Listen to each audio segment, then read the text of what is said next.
해당 물량 전부 출고 중단하세요. 오늘 안으로 원인 확인이 되지 않으면 계약도 재검토하겠습니다. 죽은 줄 알았던 남편은 6해 만에 그녀 앞에 나타나 처음 보는 사람처럼 차갑게 말했다. 배해주는 긴 회의 탁자 끝에 선 남자의 얼굴에서 시선을 떼지 못했다. 흰 셔츠 위로 짙은 남색 정장을 단정하게 갖춰 입은 남자. 감정을 좀처럼 드러내지 않는 눈빛. 긴장할 때마다 오른손 엄지로 검지의 마디를 천천히 누르는 습관까지.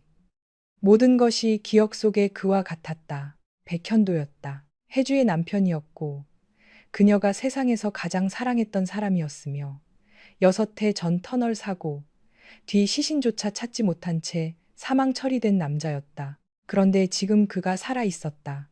같은 공간에서 같은 공기를 마시며 혜주를 협력업체 책임자 정도로만 바라보고 있었다. 혜주는 손끝에 힘을 주어 회의 자료를 붙잡았다. 종이 가장자리가 구겨지는 것도 느끼지 못했다. 가슴이 너무 빠르게 뛰어 숨을 고르기조차 어려웠다. 한 걸음만 앞으로 나가 그의 이름을 부르면 모든 것이 예전으로 돌아갈 것 같았다. 하지만 현도의 눈에는 반가움도 놀라움도 없었다. 그저 문제가 발생한 거래처를 바라보는 냉정함만 있을 뿐이었다. 배혜주 대표님. 그가 다시 그녀를 불렀다. 낮고 선명한 목소리가 회의실 안을 가르자 혜주의 어깨가 작게 떨렸다. 현도는 그 반응을 이상하게 여긴 듯 잠시 눈을 가늘게 떴다. 제 설명을 듣고 계십니까? 혜주는 마른 입술을 겨우 열었다. 네, 듣고 있습니다. 자신의 목소리가 이렇게까지 낯설게 느껴진 적은 없었다. 6해 동안 머릿속에서 수없이 불러본 이름이 바로 앞에 있는데도 그녀는 그를 아는 사람처럼 행동할 수 없었다. 충청북도 영동군 외곽에 자리한 청솔 발효협동조합은 지역 농가에서 수확한 포도와 복숭아를 사들여 발효 음료와 식초를 생산하는 곳이었다. 규모는 크지 않았지만 혜주가 지난 5해 동안 쉬지 않고 일한 끝에 겨우 자리를 잡은 생활의 터전이었다. 이번에 문제가 된 것은 청주에 본사를 둔 백림 콜드체인에 납품할 예정이던 포도 발효 음료였다. 수출을 앞두고 진행한 자체 검사에서 기준치 이상의 이물 반응이 나왔다는 연락이 새벽에 도착했다. 아직 외부로 출고되기 전이었지만 원인을 밝히지 못하면 협동조합 전체가 신뢰를 잃을 수 있었다. 조합원들은 긴장한 표정으로 혜주와 현도를 번갈아 바라보았다. 현도는 테이블 위에 검사 성적서를 내려놓았다. 총 3개의 표본에서 동일한 반응이 나왔습니다. 단순한 측정 오류라고 보기 어렵습니다. 품질관리팀장 조영석이 다급하게 말했다. 저희 내부 검사에서는 이상이 없었습니다. 원료 입고부터 병입까지 모든 기록을 다시 확인하고 있습니다. 기록이 정상이라고 해서 제품까지 정상이라는 뜻은 아닙니다. 현도의 말은 단호했다. 혜주는 그 말투를 기억하고 있었다. 예전에 현도는 문제가 생기면 누구보다 차분해졌고 감정적인 위로나 근거 없는 낙관을 싫어했다. 그러나 그 냉정함 뒤에는 늘 사람을 먼저 생각하는 마음이 있었다. 그는 직원의 실수를 공개적으로 몰아세우지 않았고 책임을 묻기 전에 왜 그런 일이 일어났는지부터 확인했다. 혜주는 그 점을 사랑했다. 지금의 현도에게도 같은 태도가 남아있을까? 아니면 그녀가 모르는 6해 동안 완전히 다른 사람이 되어 버린 것일까? 혜주는 떨리는 숨을 삼키고 말했다. 출고 중단 조치는 받아들이겠습니다. 다만 협동조합의 공정만 문제라고 단정해서는 안 됩니다. 운송용 샘플을 채취하고 보관한 과정까지 함께 조사해야 합니다. 현도의 시선이 처음으로 조금 달라졌다. 우리 쪽 관리 가능성도 열어두라는 뜻입니까? 누구의 잘못인지 미리 정해놓고 조사하면 진짜 원인을 놓칩니다. 회의실이 조용해졌다. 혜주는 두려움을 감추기 위해 더 또렷하게 말했다. 완제품뿐 아니라 빈병, 마개, 세척수, 발효 탱크, 운송용 보냉 상자까지 전부 다시 검사하겠습니다. 백림 측에서도 샘플 이동 기록과 보관 온도를 공개해 주십시오. 현도는 대답하지 않고 그녀를 잠시 바라보았다. 혜주는 그의 눈빛을 견디기 힘들었다. 저 눈은 한때 세상 누구보다 따뜻하게 자신을 바라보던 눈이었다. 추운 겨울날에는 목도리를 둘러주었고 잠들지 못하는 밤에는 말없이 손을 잡아주었다. 그러나 지금은 그녀를 평가하고 있었다. 한참 뒤 현도가 고개를 끄덕였다. 합리적인 제안입니다. 양쪽에서 공동 조사팀을 꾸리죠. 해주는 겨우 숨을 내쉬었다. 그 순간 현도의 옆에 앉아있던 수행비서가 휴대전화를 확인한 뒤 조용히 몸을 기울였다. 전무님, 신 원장님께서 도착하셨답니다. 현도는 손목시계를 확인했다. 회의 끝날 때까지 차에서 기다리라고 해요. 비서는 잠시 망설였다.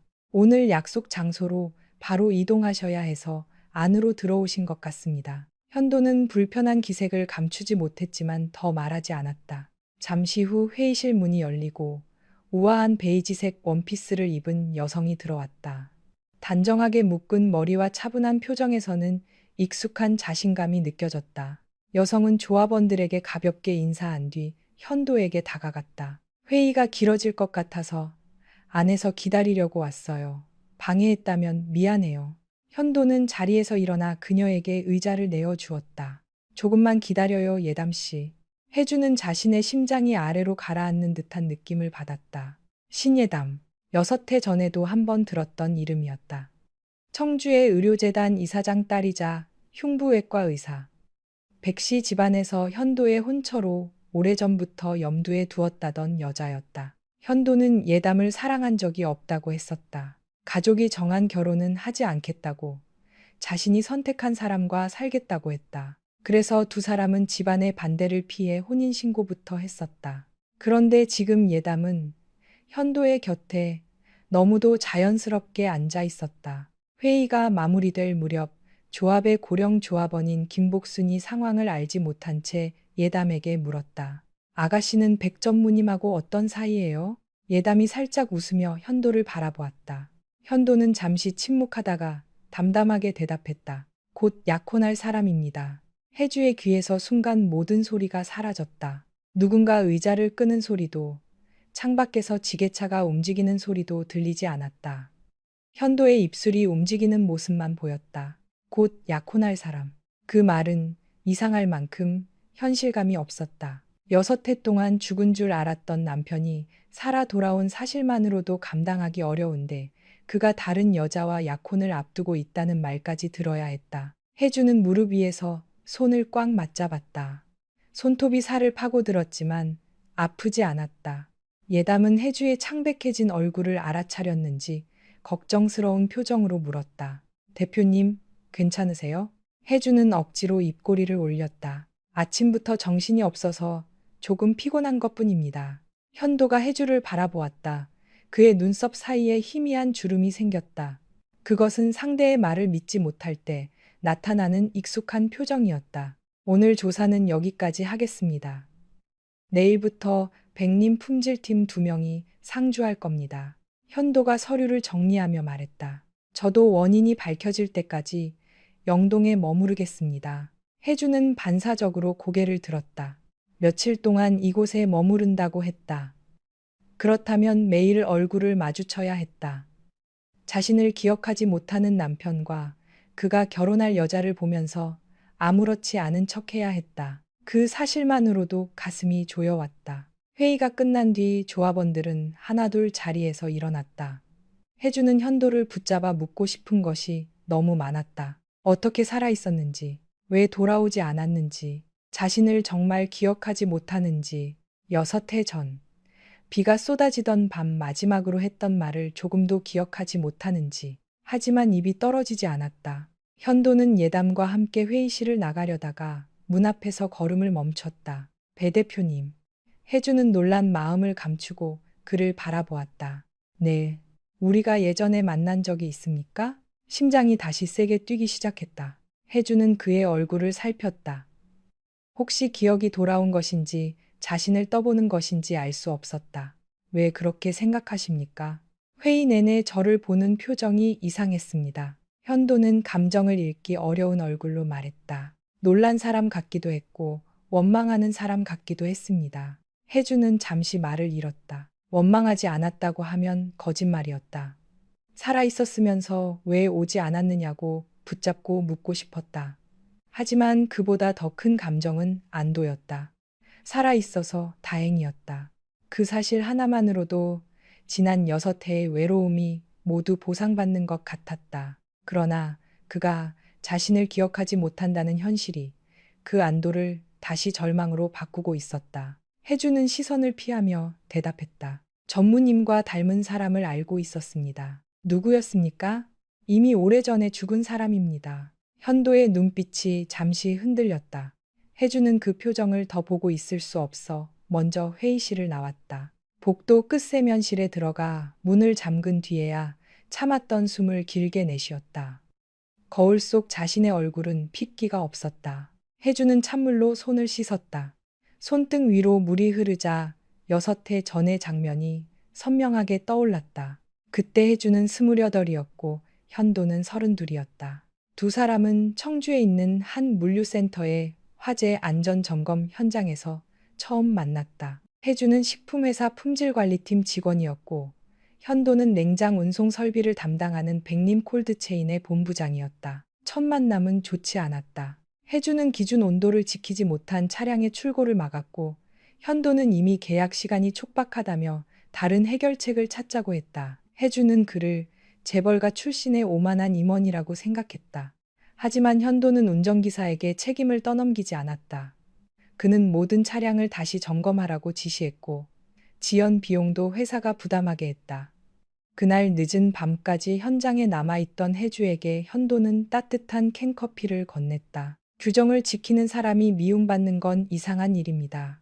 그 한마디가 두 사람의 시작이었다. 연애는 조용히 이어졌다. 현도는 사람들의 시선을 피해 화려한 식당 대신 작은 칼국수집을 찾았고 해주는 정장을 입은 그에게 시장에서 산 붕어빵을 건넸다. 현도는 해주 앞에서만 집안 이야기를 했다. 아버지 백상필이 가족보다 기업의 체면을 중요하게 여긴다는 것. 어머니가 일찍 세상을 떠난 뒤 집안에서 누구에게도 마음을 열지 못했다는 것. 자신이 사랑 없는 결혼을 하게 될까봐 두렵다는 것을 말했다. 해주는 그가 가진 것보다 가지지 못한 것을 먼저 보았다. 그래서 현도가 결혼하자고 했을 때 망설이지 않았다. 두 사람은 가족들의 허락을 받기 전에 혼인신고부터 했다. 현도는 아버지의 반대가 거셀 것을 예상했지만 시간이 지나면 설득할 수 있다고 믿었다. 혼인신고를 마치고 나온 날, 현도는 구청 계단 아래에서 해주의 손을 꼭 잡았다. 이제 당신이 내 가족이야. 그 말에 해주는 울면서 웃었다. 나중에 후회하면 안 돼요. 후회하는 날이 오면 내가 먼저 무릎 꿇고 빌게. 현도는 장난스럽게 말했지만 해주는 그 약속을 오래 기억했다. 행복은 길지 않았다. 백상필이 혼인신고 사실을 알게 된 뒤 현도는 집안과 정면으로 충돌했다. 백상필은 해주의 평범한 가정 환경을 문제 삼았고 기업의 이미지와 후계 구도를 흔드는 결혼이라고 비난했다. 해주에게는 직접 돈을 제안했다. 현도와 헤어지는 조건으로 지방에 집 한 채를 마련해 주겠다고 했다. 해주는 봉투를 돌려주며 말했다. 저는 현도 씨가 가진 회사와 결혼한 게 아닙니다. 그날 백상필의 얼굴은 분노로 굳었다. 그 뒤 현도는 청주의 본가에서 나와 해주와 작은 아파트를 얻었다. 화려한 집은 아니었지만 두 사람은 그곳을 좋아했다. 퇴근 시간이 맞는 날에는 함께 저녁을 만들었고 주말이면 대청호 주변을 걷거나 옥천의 작은 시장에 갔다. 현도는 요리를 잘하지 못했지만 해주가 야근하는 날이면 달걀말이를 만들어 놓았다. 모양은 늘 엉망이었다. 해주는 그 달걀말이를 세상에서 가장 맛있는 음식처럼 먹었다. 그러던 어느 겨울밤, 현도는 충주의 물류센터 사고를 수습하러 가야 한다는 연락을 받았다. 폭설로 도로가 위험하다는 예보가 있었지만 회사의 냉동 창고가 정전되면서 대량의 의약품이 손상될 위기에 놓였다. 해주는 가지 말라고 붙잡았다. 내일 아침에 가면 안 돼요?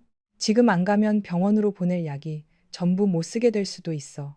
현도는 외투를 입으며 해주의 이마에 입을 맞췄다. 2시간 안에 전화할게.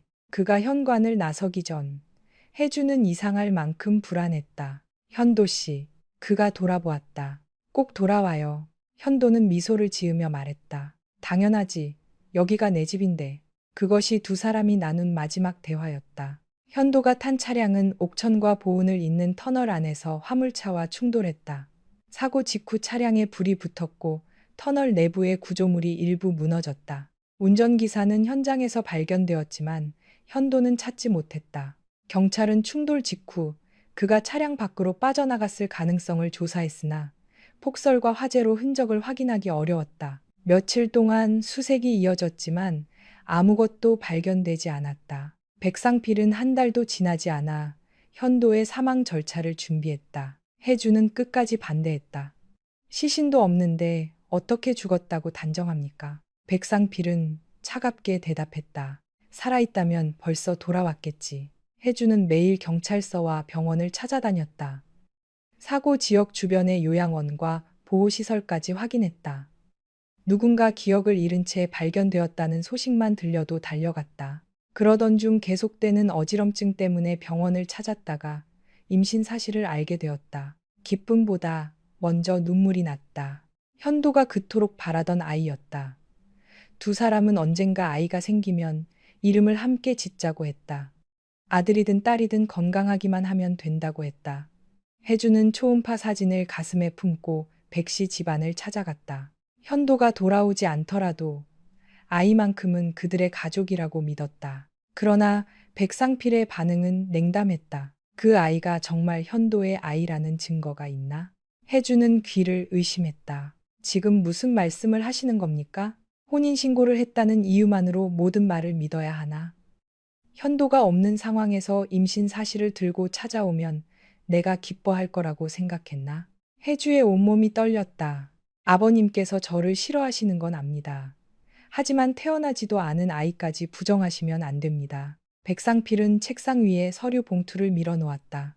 그 안에는 현도 명의의 아파트를 정리하고 혼인관계를 무효화하기 위해 법적 절차를 검토하겠다는 내용이 들어 있었다. 현도는 이미 죽었다. 이제 우리 집안과 관계없는 사람으로 살아. 해주는 봉투를 집어 백상필 앞에 다시 내려놓았다. 현도 씨가 죽었다고 인정하지 않겠습니다. 그리고 이 아이도 제가 지키겠습니다. 그날 이후 해주는 청주를 떠날 준비를 했다. 회사에는 이미 해주와 백씨 집안의 관계에 관한 소문이 퍼져 있었다. 출근할 때마다 동료들은 말을 멈추었고 일부는 그녀가 재벌가의 재산을 노리고 혼인신고를 했다고 수군거렸다. 그때 해주에게 손을 내민 사람이 오재문이었다. 대학 시절 식품공학과 선배였던 재문은 영동에서 지역 농가들과 작은 발효 사업을 준비하고 있었다. 그는 해주의 임신 사실을 알고 놀랐지만 이유를 묻지 않았다. 여기서 버티지 않아도 돼. 영동으로 내려와. 일도 있고 당분간 지낼 곳도 알아봐 줄게. 해주는 처음에는 거절했다. 재문에게 너무 큰 빚을 지는 것 같았기 때문이다. 그러나 통장 잔액은 빠르게 줄었고 출산 뒤 아이를 혼자 키우며 다시 일할 방법도 막막했다. 결국 해주는 영동으로 내려갔다. 낡은 농가주택의 작은 방에서 새로운 삶을 시작했다. 아들 도하가 태어난 뒤에는 매일이 전쟁 같았다. 새벽에 아이가 울면 혼자 일어나 분유를 탔고 낮에는 아이를 업은 채 발효실의 온도를 확인했다. 돈이 부족한 달에는 자신의 끼니를 줄였다. 그래도 도하가 처음으로 웃은 날, 처음 뒤집은 날, 서툰 목소리로 엄마라고 부른 날마다 해주는 살아갈 이유를 찾았다. 현도가 없는 자리는 채워지지 않았지만 그 빈자리를 바라보며 무너질 수만은 없었다. 도하는 아버지에 대해 자주 묻지 않았다.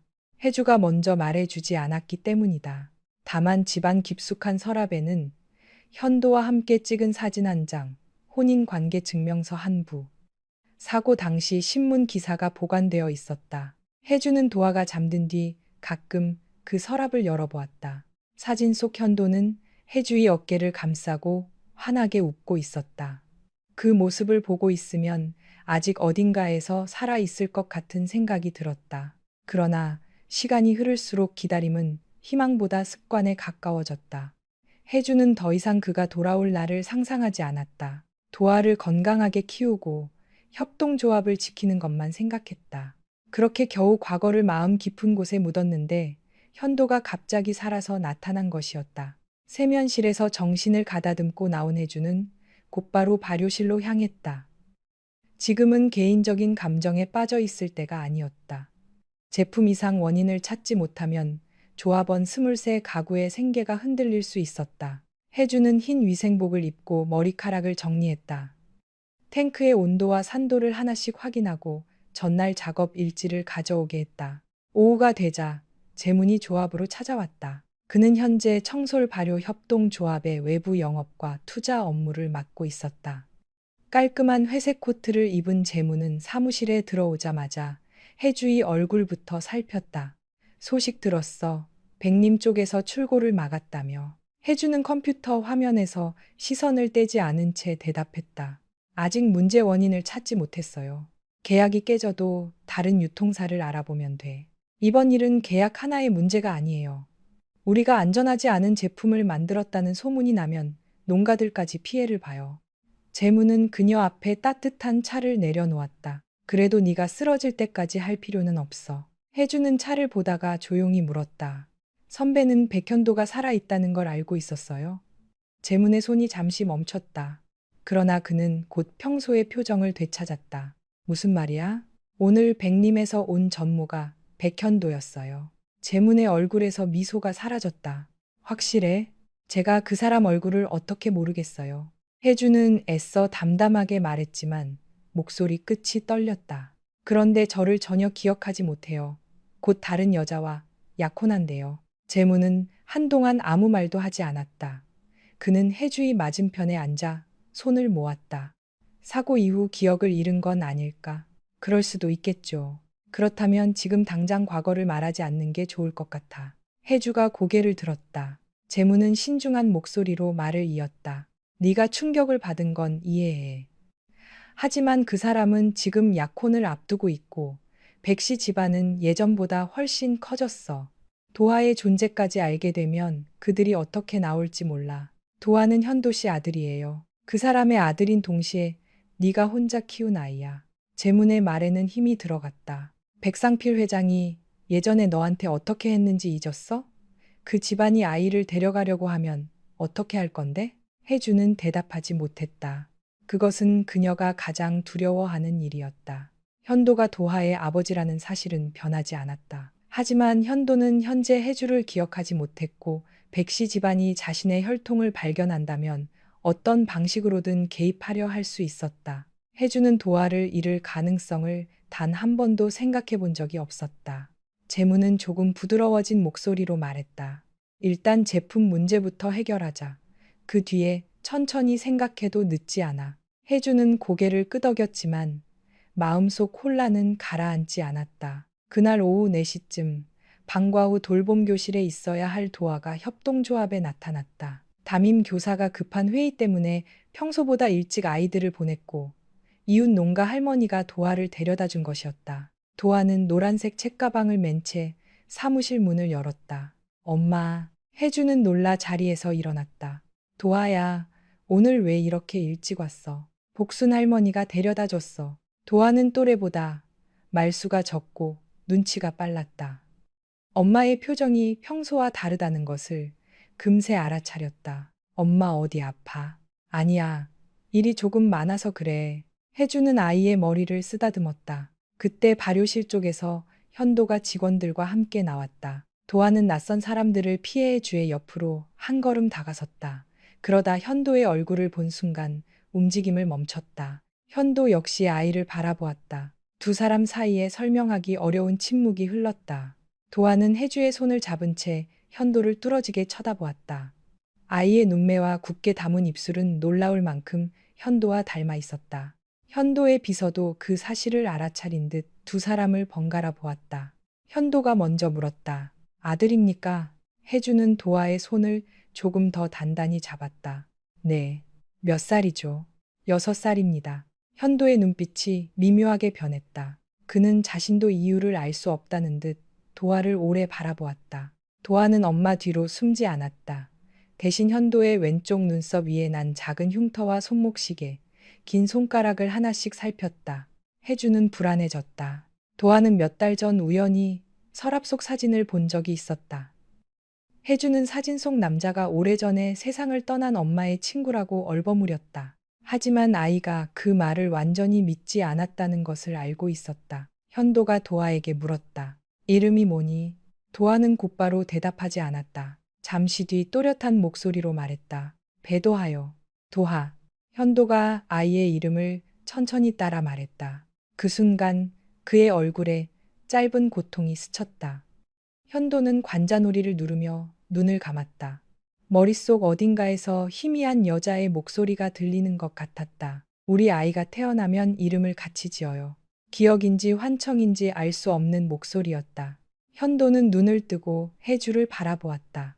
혜주는 겁에 질린 얼굴로 그를 보고 있었다. 괜찮으십니까? 혜주가 자신도 모르게 다가가려 하자 현도는 손을 들어 괜찮다는 뜻을 보였다. 잠을 제대로 못 자서 그런 것 같습니다. 그는 다시 차가운 표정으로 돌아왔다. 발효실 안쪽을 한 번 더 확인하겠습니다. 혜주는 그와 함께 발효실로 들어갔다. 커다란 스테인리스 탱크들이 일정한 간격으로 늘어서 있었고 은은한 포도 향과 발효 특유의 새콤한 냄새가 공기 속에 섞여 있었다. 천장 조명은 밝았지만 탱크 사이의 좁은 통로에는 희미한 그림자가 드리워져 있었다. 혜주는 전날 사용한 세척 기록을 설명했다. 세척수 샘플은 외부 검사기관에도 보냈습니다. 탱크 내부 문제라면 오늘 밤 안으로 결과가 나올 겁니다. 현도는 탱크 표면에 붙은 작업표를 살펴보았다. 이날 마지막 확인자는 대표님이군요. 네, 밤 11시쯤 확인했습니다. 대표가 매번 현장 마감을 직접 합니까? 사람이 부족할 때는요. 현도는 그녀의 손을 바라보았다. 혜주의 손등에는 세정제에 자주 노출된 사람에게 생기는 잔 상처가 많았다. 이상하게 마음 한구석이 무거워졌다. 그는 분명 처음 만난 여자라고 생각했다. 그런데 혜주가 피곤한 얼굴로 서 있는 모습을 보면 오래전부터 알고 지낸 사람처럼 신경이 쓰였다. 혜주가 탱크 뒤쪽 밸브를 확인하기 위해 몸을 숙였을 때 바닥에 남아있던 물기에 발이 미끄러졌다. 현도는 반사적으로 그녀의 팔을 잡았다. 혜주의 몸이 그의 가슴에 부딪혔다. 두 사람 모두 그대로 굳어버렸다. 현도의 손은 혜주의 팔을 붙잡고 있었고 혜주는 그의 정장 재킷을 움켜쥐고 있었다. 익숙한 향이 났다. 현도가 예전부터 사용하던 비누와 나무 향이 섞인 향기였다. 혜주의 눈에 순간 눈물이 차올랐다. 현도는 그녀의 표정을 보며 손을 놓지 못했다. 머릿속에서 또다시 목소리가 울렸다. 현도 씨, 꼭 돌아와요. 그 뒤를 이어 강한 충돌음과 유리 깨지는 소리, 터널을 가득 채운 연기, 누군가 자신의 손을 붙잡고 우는 모습이 번쩍 스쳤다. 현도는 갑자기 심한 두통을 느끼며 혜주를 놓았다. 백 전무님, 혜주가 놀라 그를 불렀다. 현도는 탱크에 손을 짚고 거칠게 숨을 쉬었다. 방금 저한테 뭐라고 했습니까? 괜찮으시냐고 물었습니다.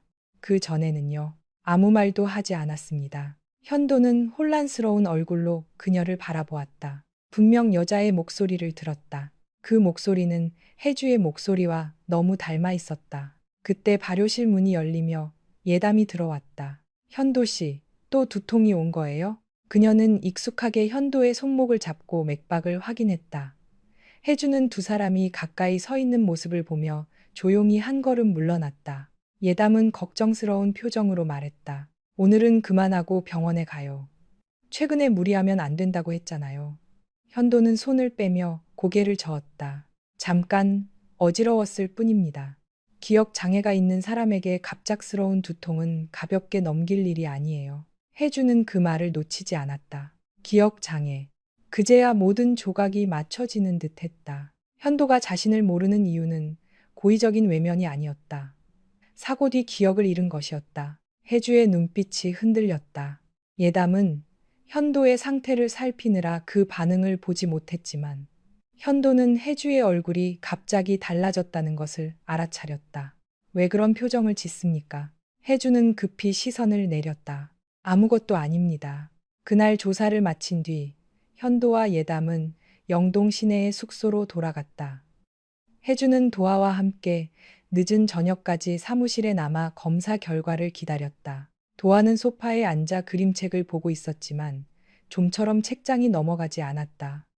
혜주는 컴퓨터 화면만 바라보며 아이가 자신을 관찰하고 있다는 사실을 모르는 척했다. 밤 9시가 가까워졌을 때 외부 검사기관에서 연락이 왔다. 발효 탱크와 세척수에서는 문제가 발견되지 않았다. 그러나 운송용 샘플 병 일부의 막의 안쪽에서 비정상적인 성분이 확인되었다. 생산 공정이 아니라 포장 자재나 샘플 운반 과정에 문제가 있었을 가능성이 컸다. 혜주는 안도의 숨을 내쉬었지만 완전히 마음을 놓을 수는 없었다.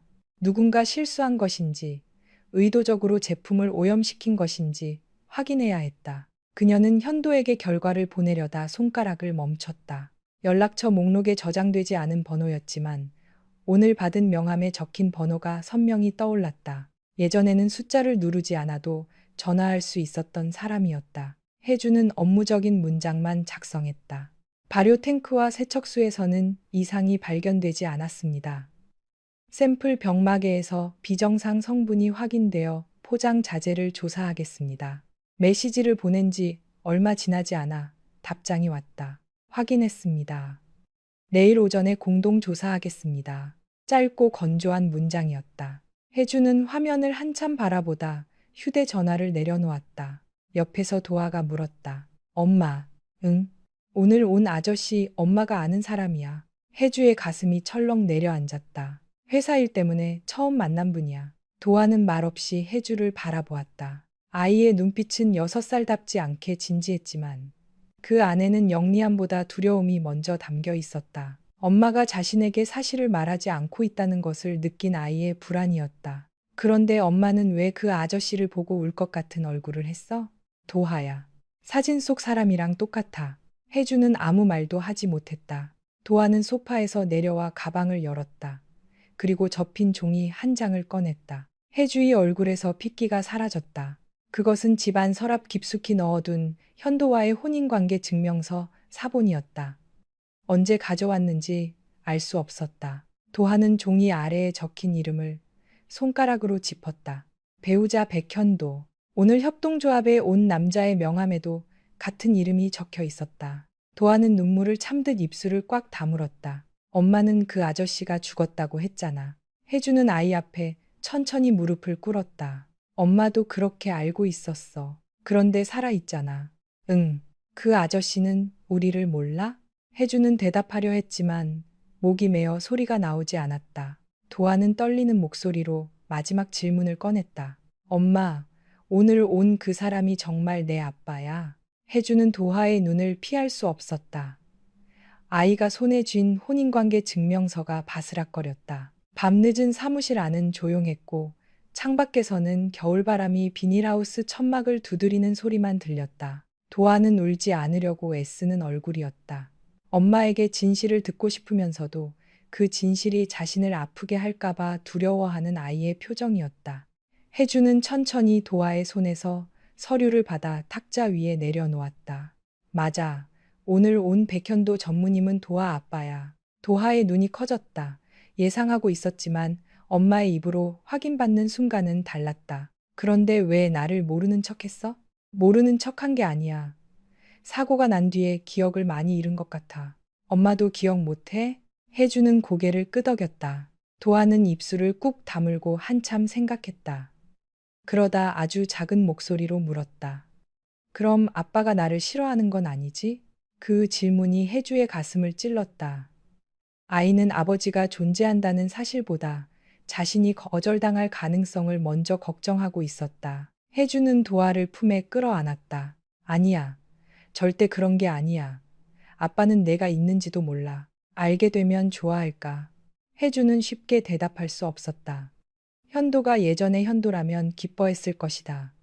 아이를 안고 울었을지도 모른다. 하지만 지금의 그는 혜주를 기억하지 못했고 다른 여자와 약혼을 준비하고 있었다. 그럼에도 아이에게 불안을 넘겨줄 수는 없었다.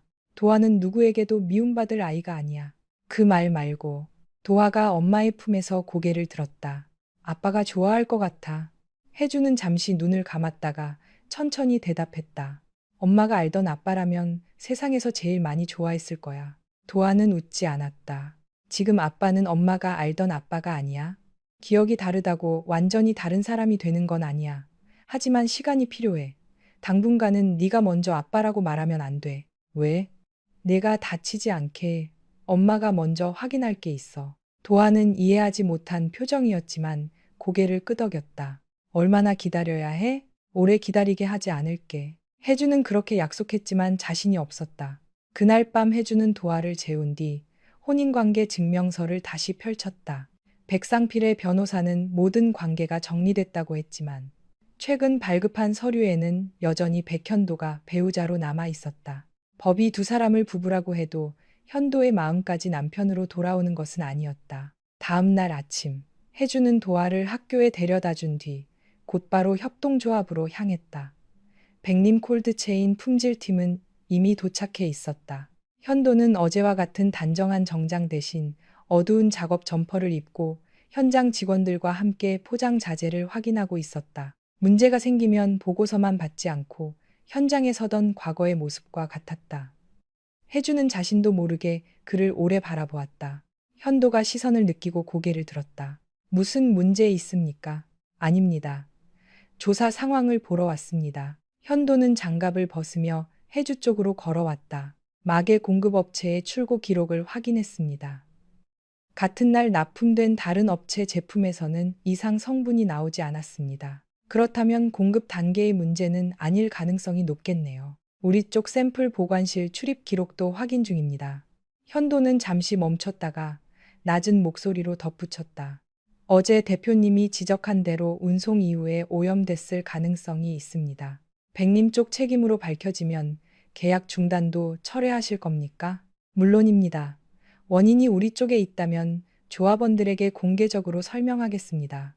현도의 대답에는 망설임이 없었다. 두 사람은 함께 포장실로 이동했다. 직원들이 마개 상자를 옮기고 있었고 품질팀은 사용 전과 사용 후의 자재를 구분해 샘플 봉투에 넣었다. 혜주가 작업 일지를 넘기던 중 현도가 물었다. 아들은 아버지 없이 자랐습니까? 혜주의 손이 멈췄다. 업무와 관계없는 질문입니다. 알고 있습니다. 그런데 왜 물으시죠? 현도는 잠시 대답하지 않았다. 어제 도화를 본 뒤부터 아이의 얼굴이 계속 떠올랐다. 특히 자신을 똑바로 바라보던 눈과 입술을 다물던 습관이 이상할 정도로 익숙했다. 그 아이를 보니 이상한 느낌이 들었습니다. 혜주의 심장이 불안하게 뛰었다. 어떤 느낌입니까? 처음 보는 아이 같지 않았습니다. 혜주는 고개를 숙여 일지를 정리했다. 전무님이 피곤해서 그런가 봅니다. 대표님은 질문을 피할 때마다 서류부터 봅니까? 혜주가 놀라 그를 바라보았다. 그 말투까지 예전과 같았다. 현도는 혜주가 불편한 질문을 받으면 손에 잡힌 것을 괜히 정리한다는 사실을 알고 있었다. 기억은 없다면서 몸 어딘가에는 그 습관이 남아있는 것 같았다. 혜주는 감정을 드러내지 않으려 차갑게 말했다.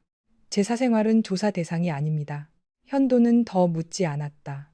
오전 조사에서 중요한 단서가 나왔다. 샘플 병 3개가 청주 시험실로 가기 전 백림의 외주 창고에 6시간 머물렀고 같은 냉장구역에는 세척용 화학 제품도 보관돼 있었다. 현도는 즉시 담당자에게 모든 이동 기록과 창고 영상을 요구했다. 우리 절차부터 확인했어야 합니다. 백림 쪽 보관 과정에서 오염됐다면 제가 책임지고 설명하겠습니다. 혜주는 출고 중단이 성급했다고 지적했고 현도는 변명 없이 인정했다. 점심 무렵 현도는 조합원들이 모인 회의실에서 공식적으로 사과했다. 현재까지 확인된 내용으로는 협동조합의 생산 공정보다 당사 샘플 보관 과정에 문제가 있었을 가능성이 높습니다. 원인이 확정되는 즉시 출고 중단을 철회하고 이번 조치로 발생한 손실도 백림이 부담하겠습니다. 일부 조합원은 여전히 불만스러워했지만 책임을 인정하는 그의 태도의 분위기는 조금 누그러졌다. 김복수는 회의가 끝난 뒤 혜주에게 다가와 귓속 말했다. 어제는 차갑기만 한 사람인 줄 알았는데 그래도 잘못은 인정할 줄 아네. 혜주는 대답하지 못했다. 복수는 현도와 혜주를 번갈아 보며 말했다. 근데 저 사람 도아랑 참 많이 닮았다. 혜주의 얼굴이 굳었다. 할머니, 그런 말씀 하지 마세요. 내 눈이 침침해도 사람 닮은 건 알아본다. 도아가 인상 쓸 때 꼭 저 양반 같아. 마침 지나가던 직원 한 명도 웃으며 말했다. 저도 어제 그 생각했어요. 대표님 아드님인 줄 모르고 백 전무님 조카인가 했어요. 혜주는 서둘러 자리를 피했다. 하지만 이미 몇몇 직원들이 의미심장한 눈빛을 주고받고 있었다. 작은 지역 사회에서 소문은 빠르게 퍼졌다. 협동조합 대표와 대기업 전무, 6살 아이의 닮은 얼굴은 사람들의 호기심을 자극하기에 충분했다. 오후에는 재문이 찾아왔다. 그는 현도가 조합원들 앞에서 사과했다는 이야기를 듣고도 안심하지 못했다. 백림이 손실을 보상한다고 해도 계약을 계속할 이유는 없어. 이번 기회에 다른 유통사로 옮기는 게 낫다. 혜주는 단호하게 말했다. 감정 때문에 거래처를 바꿀 수는 없어요. 감정 때문이 아니라 위험 관리 차원에서 하는 말이야. 문제가 해결되기도 전에 계약을 끊으면 우리가 위약금을 물어야 해요. 재무는 목소리를 낮췄다. 혜주야, 네가 저 사람을 다시 믿기 시작할까봐 걱정돼서 그래. 혜주는 주변을 살핀 뒤 그를 사무실 안으로 데려갔다. 그런 말은 여기서 하지 마세요. 도아 아버지라는 사실을 언제까지 숨길 건데?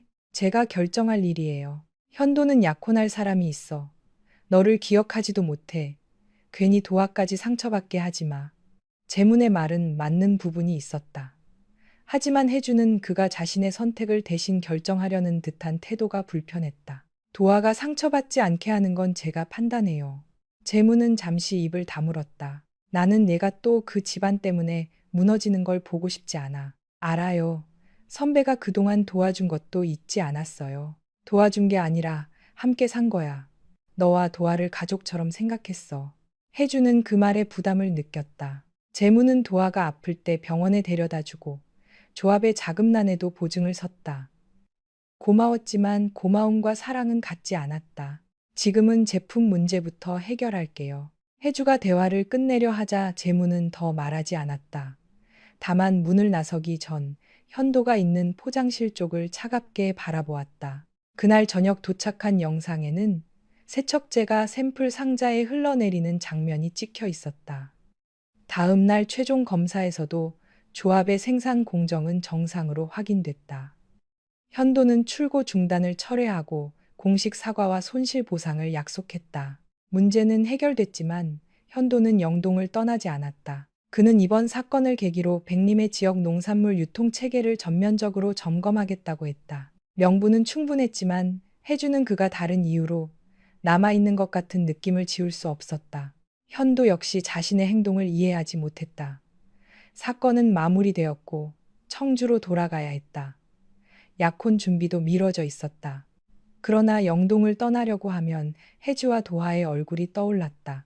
특히 도하가 마음에 걸렸다. 현도는 아이에게서 자신과 닮은 점을 볼 때마다 설명할 수 없는 불안과 끌림을 동시에 느꼈다. 예담은 현도가 영동을 떠나지 못하는 이유를 눈치챘다. 저녁 식사 자리에서 그녀는 배 대표를 알고 있었던 것 같으냐고 물었다. 현도는 결혼한 적이 있다는 말을 들었느냐고 되물었다. 예담은 자신도 가족에게 들은 것이 없다고 답했다. 회장님이 모든 걸 말했을 거라고 생각하지는 않아요. 저는 당신이 기억을 잃었을 때 곁에 있었지만 그렇다고 과거를 차지할 권리가 생긴다고 생각한 적도 없어요. 진실이 궁금하면 직접 확인해요. 예담의 차분한 대답에 현도는 더 묻지 못했다. 그날 밤 현도는 숙소에서 사고 관련 기록을 다시 살폈다. 자신이 기억을 잃은 기간, 발견된 장소, 치료를 시작한 병원, 사망 처리가 취소된 날짜까지 확인했다. 그러나 사고 전 가족관계에 관한 내용은 거의 없었다. 다음 날 아침, 혜주는 학교에서 걸려온 전화를 받았다. 도아 어머니시죠? 아이가 체육 시간에 갑자기 쓰러졌습니다. 손에서 휴대전화가 미끄러질 뻔했다. 지금 의식은 있습니까? 잠깐 정신을 잃었다가 깨어났는데 숨이 가쁘고 가슴이 아프다고 합니다. 구급차가 오고 있어요. 혜주는 외투도 제대로 입지 못한 채 사무실을 뛰쳐나갔다. 현도가 마침 주차장으로 들어오다가 그녀와 부딪힐 뻔했다. 무슨 일입니까? 도아가 학교에서 쓰러졌어요. 혜주는 차문을 열려 했지만 손이 너무 떨려 열쇠를 제대로 꽂지 못했다. 현도는 망설이지 않고 그녀의 손에서 열쇠를 받았다. 제가 운전하겠습니다. 괜찮습니다. 지금 상태로 운전하면 사고 납니다. 혜주는 반박할 수 없었다. 두 사람은 영동의 병원으로 향했다. 차 안에서 혜주는 학교와 계속 통화했다. 도하는 구급차로 응급실에 이송 중이었다. 현도는 제한 속도를 지키면서도 가장 빠른 길을 택했다. 그의 얼굴은 침착했지만 운전대를 잡은 손에 힘이 들어가 있었다. 병원에 도착했을 때 도하는 응급검사를 받고 있었다. 혜주는 처치실 밖에서 발을 동동 굴렀다.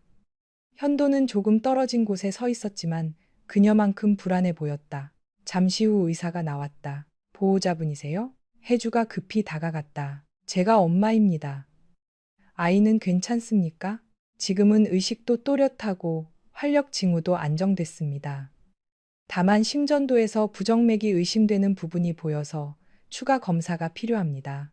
혜주의 얼굴이 창백해졌다. 심장에 문제가 있다는 말씀이세요? 아직 확정은 아닙니다. 아이가 운동 중 실신한 경우라 가족력을 꼭 확인해야 합니다. 부모님이나 가까운 친척 중에 젊은 나이에 돌연사했거나 심장 박동 이상으로 치료받은 분이 있습니까? 혜주는 대답하지 못했다. 자신의 집안에는 그런 병력이 없었다. 그러나 현도의 가족력은 정확히 알지 못했다. 그때 옆에 있던 현도가 물었다. 긴 큐티 증후군 가능성도 있습니까? 의사가 그를 바라보았다. 그 질환을 아십니까? 현도는 굳은 표정으로 대답했다. 우리 어머니가 그 진단을 받았습니다. 젊을 때 2번 실신한 적도 있습니다. 혜주의 시선이 현도에게 향했다. 현도 역시 그녀를 바라보았다. 두 사람 모두 같은 가능성을 떠올리고 있었다. 의사가 조심스럽게 물었다. 아이 아버지와 관계가 있으십니까? 혜주의 입술이 굳었다. 현도는 아무 말도 하지 않았지만 눈빛이 날카로워졌다. 배 대표님, 혜주는 아이의 치료를 위해 더 이상 숨길 수 없다고 판단했다. 검사에 필요한 정보부터 확인해 주세요. 다른 이야기는 아이가 안정된 뒤에 하겠습니다. 의사는 두 사람 사이를 살폈지만 더 묻지 않았다. 도하는 검사실에서 나온 뒤 엄마를 보자 울음을 터뜨렸다. 평소 잘 울지 않는 아이가 혜주의 허리를 붙잡고 떨었다. 엄마, 나 죽는 줄 알았어. 혜주는 아이를 안고 등을 쓸어주었다. 아니야, 엄마가 왔잖아. 아무 일 없을 거야. 현도는 아이가 우는 소리에 가슴이 조이는 듯 했다. 도하는 그를 발견하고 눈물을 닦았다. 아저씨도 왔어요? 그래. 현도는 아이 앞에 무릎을 굽혔다. 많이 놀랐니? 도하는 고개를 끄덕였다. 가슴이 너무 빨리 뛰었어요. 현도는 자신도 모르게 아이의 손을 잡았다. 그 순간 설명할 수 없는 감정이 밀려왔다. 작은 손이 너무 익숙했고 놓치면 안 될 사람을 겨우 붙잡은 것 같은 두려움이 생겼다. 도하는 현도의 손을 내려다보다가 조용히 물었다. 아저씨도 심장이 아파요? 나는 아니야. 하지만 우리 어머니가 비슷한 병이 있었어. 아저씨 엄마요? 그래. 도하는 잠시 혜주를 바라보았다. 엄마가 말한 비밀을 지키려는 듯 입을 다물었다. 검사 결과 도하는 유전성 부정맥 가능성이 높았다. 당장 생명을 위협하는 상태는 아니었지만 정확한 유전자 검사와 정기적인 관찰이 필요했다. 의사는 부모의 유전자 검사도 권했다. 진료실을 나온 뒤 현도는 혜주를 빈 상담실로 데려갔다. 이제 설명하십시오. 혜주는 창가에 선 채 두 손을 모았다. 무엇을 알고 싶으십니까? 도하가 내 어머니와 같은 가족력을 가질 가능성, 아이의 나이, 그리고 당신이 나를 보는 눈빛까지 전부요. 현도의 목소리는 차갑게 들렸지만 손끝은 떨리고 있었다. 그 아이가 내 아들입니까? 혜주는 더 이상 피하지 않았다. 네. 현도의 얼굴에서 모든 표정이 사라졌다. 한참 동안 아무 말도 하지 못했다. 언제부터 알고 있었습니까? 임신했을 때부터요. 왜 나에게 말하지 않았습니까? 혜주는 기가 막힌 듯 웃었다. 말하지 않았다고요? 그녀의 눈에 참아온 눈물이 고였다. 당신은 사고 뒤 사라졌고 저는 매일 경찰서와 병원을 찾아다녔어요. 살아있다는 소식을 누구도 알려주지 않았습니다. 당신 아버지는 아이가 당신 아들이라는 증거가 있느냐고 물었고 백씨 집안과 관계없이 살라고 했어요. 현도는 충격받은 얼굴로 그녀를 바라보았다. 아버지가 그런 말을 했다고요? 저를 믿지 않아도 됩니다. 하지만 제가 당신에게 아이를 숨겼다고 말하지는 마세요. 혜주는 눈물을 닦았다. 저는 당신이 죽은 줄 알았습니다. 현도는 의자에 앉아 두 손으로 얼굴을 감쌌다. 머릿속이 어지러웠다. 자신에게 아들이 있다는 사실, 그 아이가 방금 병원 침대에서 울고 있었다는 사실, 혜주가 혼자 모든 시간을 견뎠다는 사실이 한꺼번에 밀려왔다. 확인하겠습니다. 그가 낮게 말했다. 혜주의 표정이 굳었다. 무엇을요? 친자 관계를요. 당신을 의심해서가 아닙니다. 치료를 위해서도 법적으로도 확인이 필요합니다. 혜주는 상처받았지만 그의 말이 틀리지 않다는 것을 알았다. 도아에게 불필요한 충격을 주지 않는 조건이라면 동의하겠습니다. 검사는 정식 절차에 따라 진행됐다. 도아에게는 유전 여부를 확인하는 검사라고 설명했다. 아이는 검체를 채취하는 동안 현도를 계속 바라보았다. 아저씨도 하는 거예요. 그래. 왜요? 현도는 대답을 망설였다.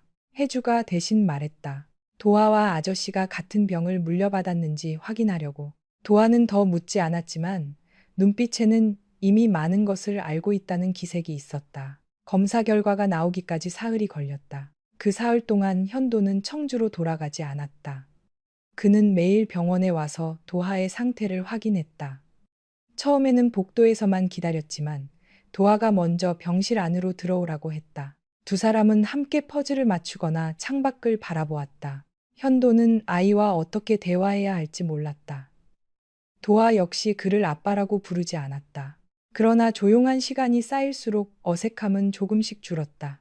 아저씨는 어릴 때 뭐가 제일 무서웠어요? 도하가 물었다. 현도는 잠시 생각했다. 아버지에게 실망을 주는 것. 지금도 무서워요?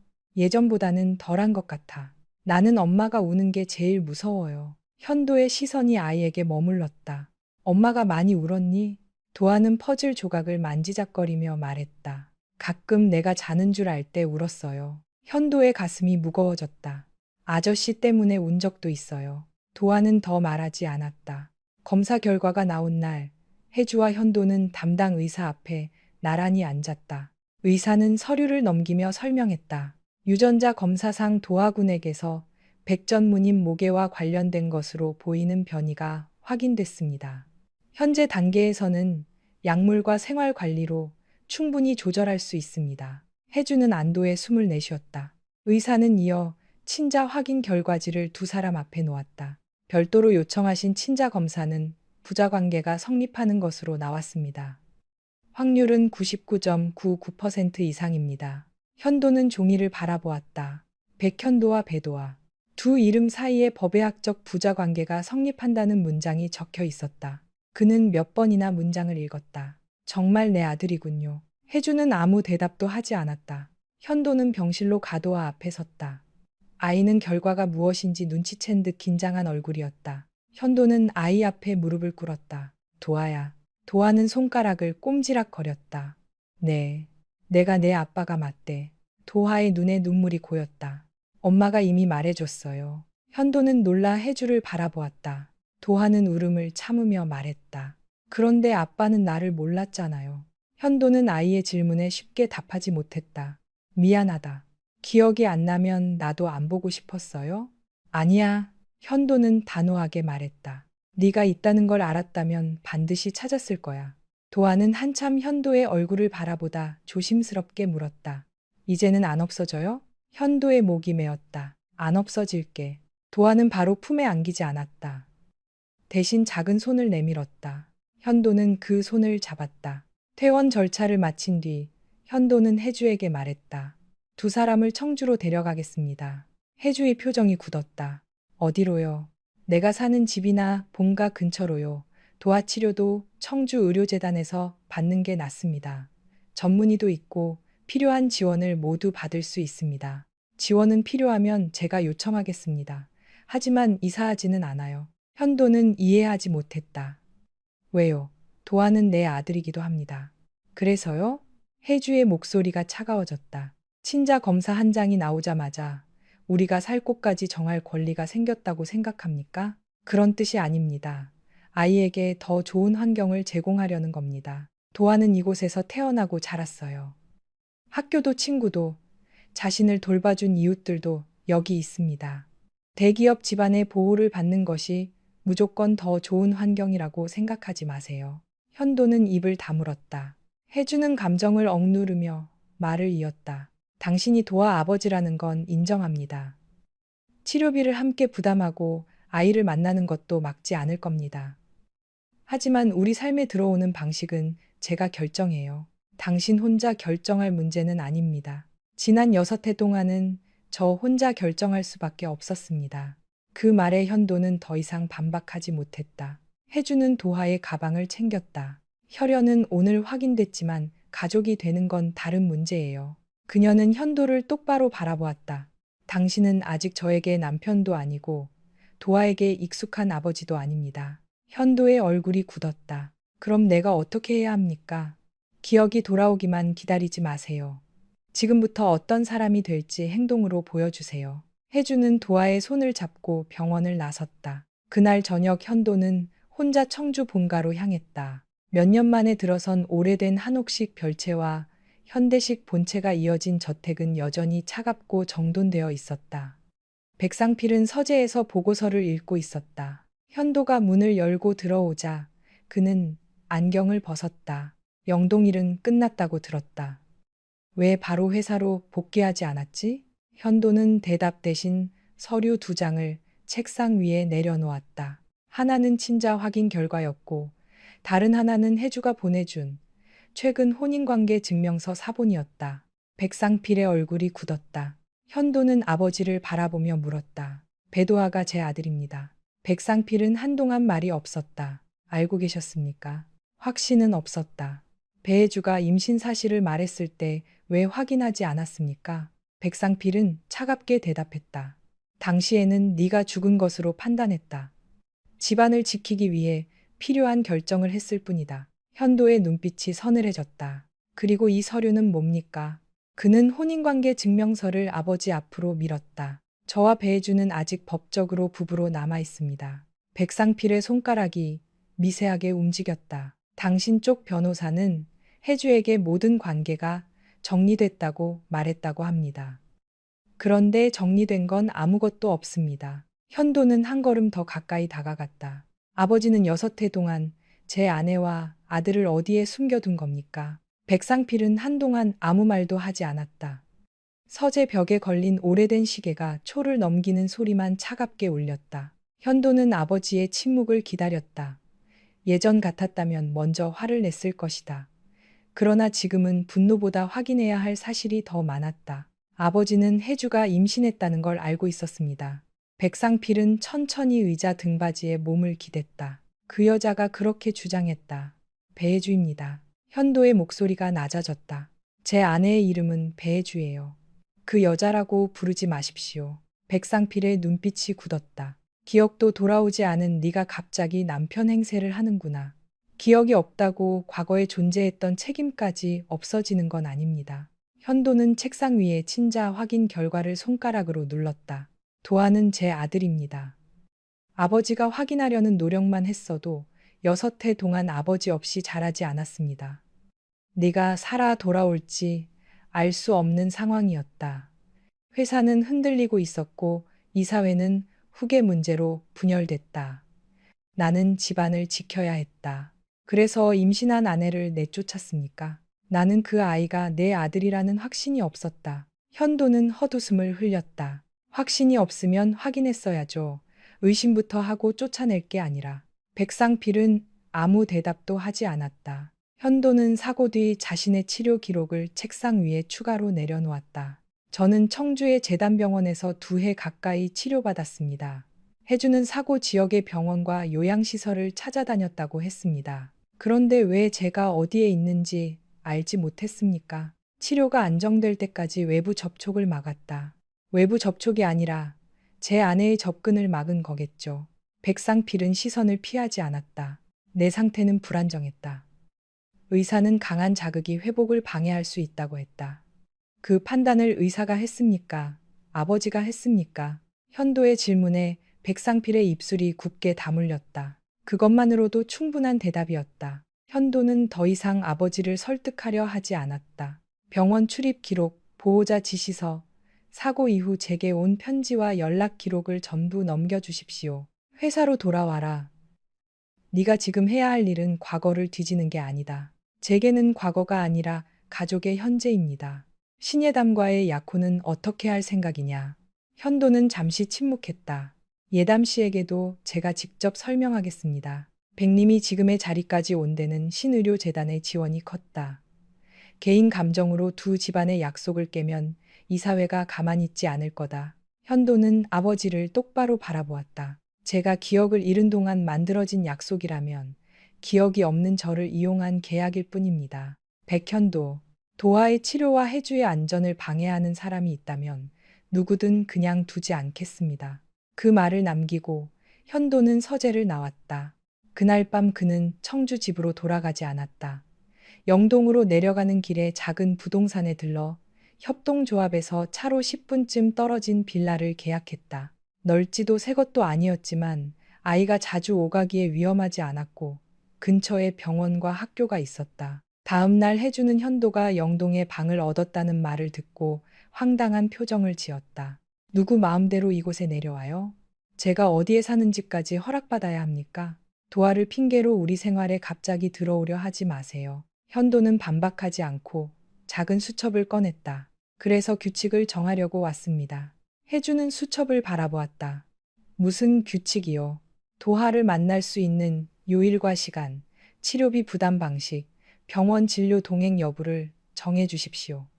당신 집에는 허락 없이 가지 않겠습니다. 학교에도 먼저 찾아가지 않겠습니다. 해주는 예상하지 못한 태도에 잠시 말을 잃었다. 현도는 말을 이었다. 법적으로 권리를 주장하기 전에 아이가 저를 받아들이는 게 먼저라는 말 이해했습니다. 이해했다고 바로 잘할 수 있는 건 아니에요. 그래서 배우려고 합니다. 현도는 영동군 가족센터에서 부모 상담과 가족 관계 회복 프로그램을 신청했다.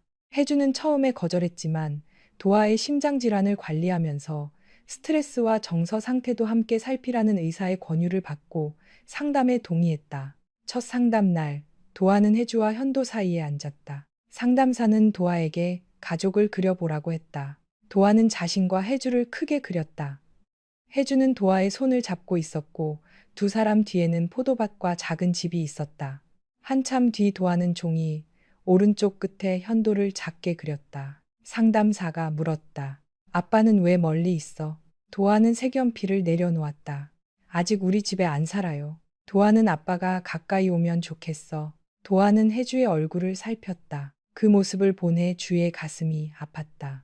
아이가 자기 감정을 말하기 전에 엄마가 상처받을지부터 걱정하고 있었다. 해주는 도아의 손을 잡았다. 엄마 눈치 보지 말고 내 마음대로 말해도 돼. 도아는 잠시 망설이다가 대답했다. 조금 가까이 오면 좋겠어요. 그런데 또 없어지면 싫어요. 현도의 표정이 굳었다. 상담사는 현도에게 물었다. 아이에게 어떤 약속을 할 수 있으세요? 현도는 쉽게 대답하지 않았다. 이전 병원에서 도아에게 절대 사라지지 않겠다고 말했다. 그러나 상담사는 지킬 수 없는 큰 약속보다 구체적인 행동을 말하라고 했다. 현도는 아이를 바라보며 천천히 말했다. 매주 화요일과 토요일에 만나러 올게. 못 오게 되면 먼저 전화해서 이유를 설명하겠다. 병원 검사 날에도 함께 갈게. 도아는 진지한 얼굴로 물었다. 회사 일이 생겨도 와요? 정말 급한 일이면 시간을 바꿔야 할 수도 있어.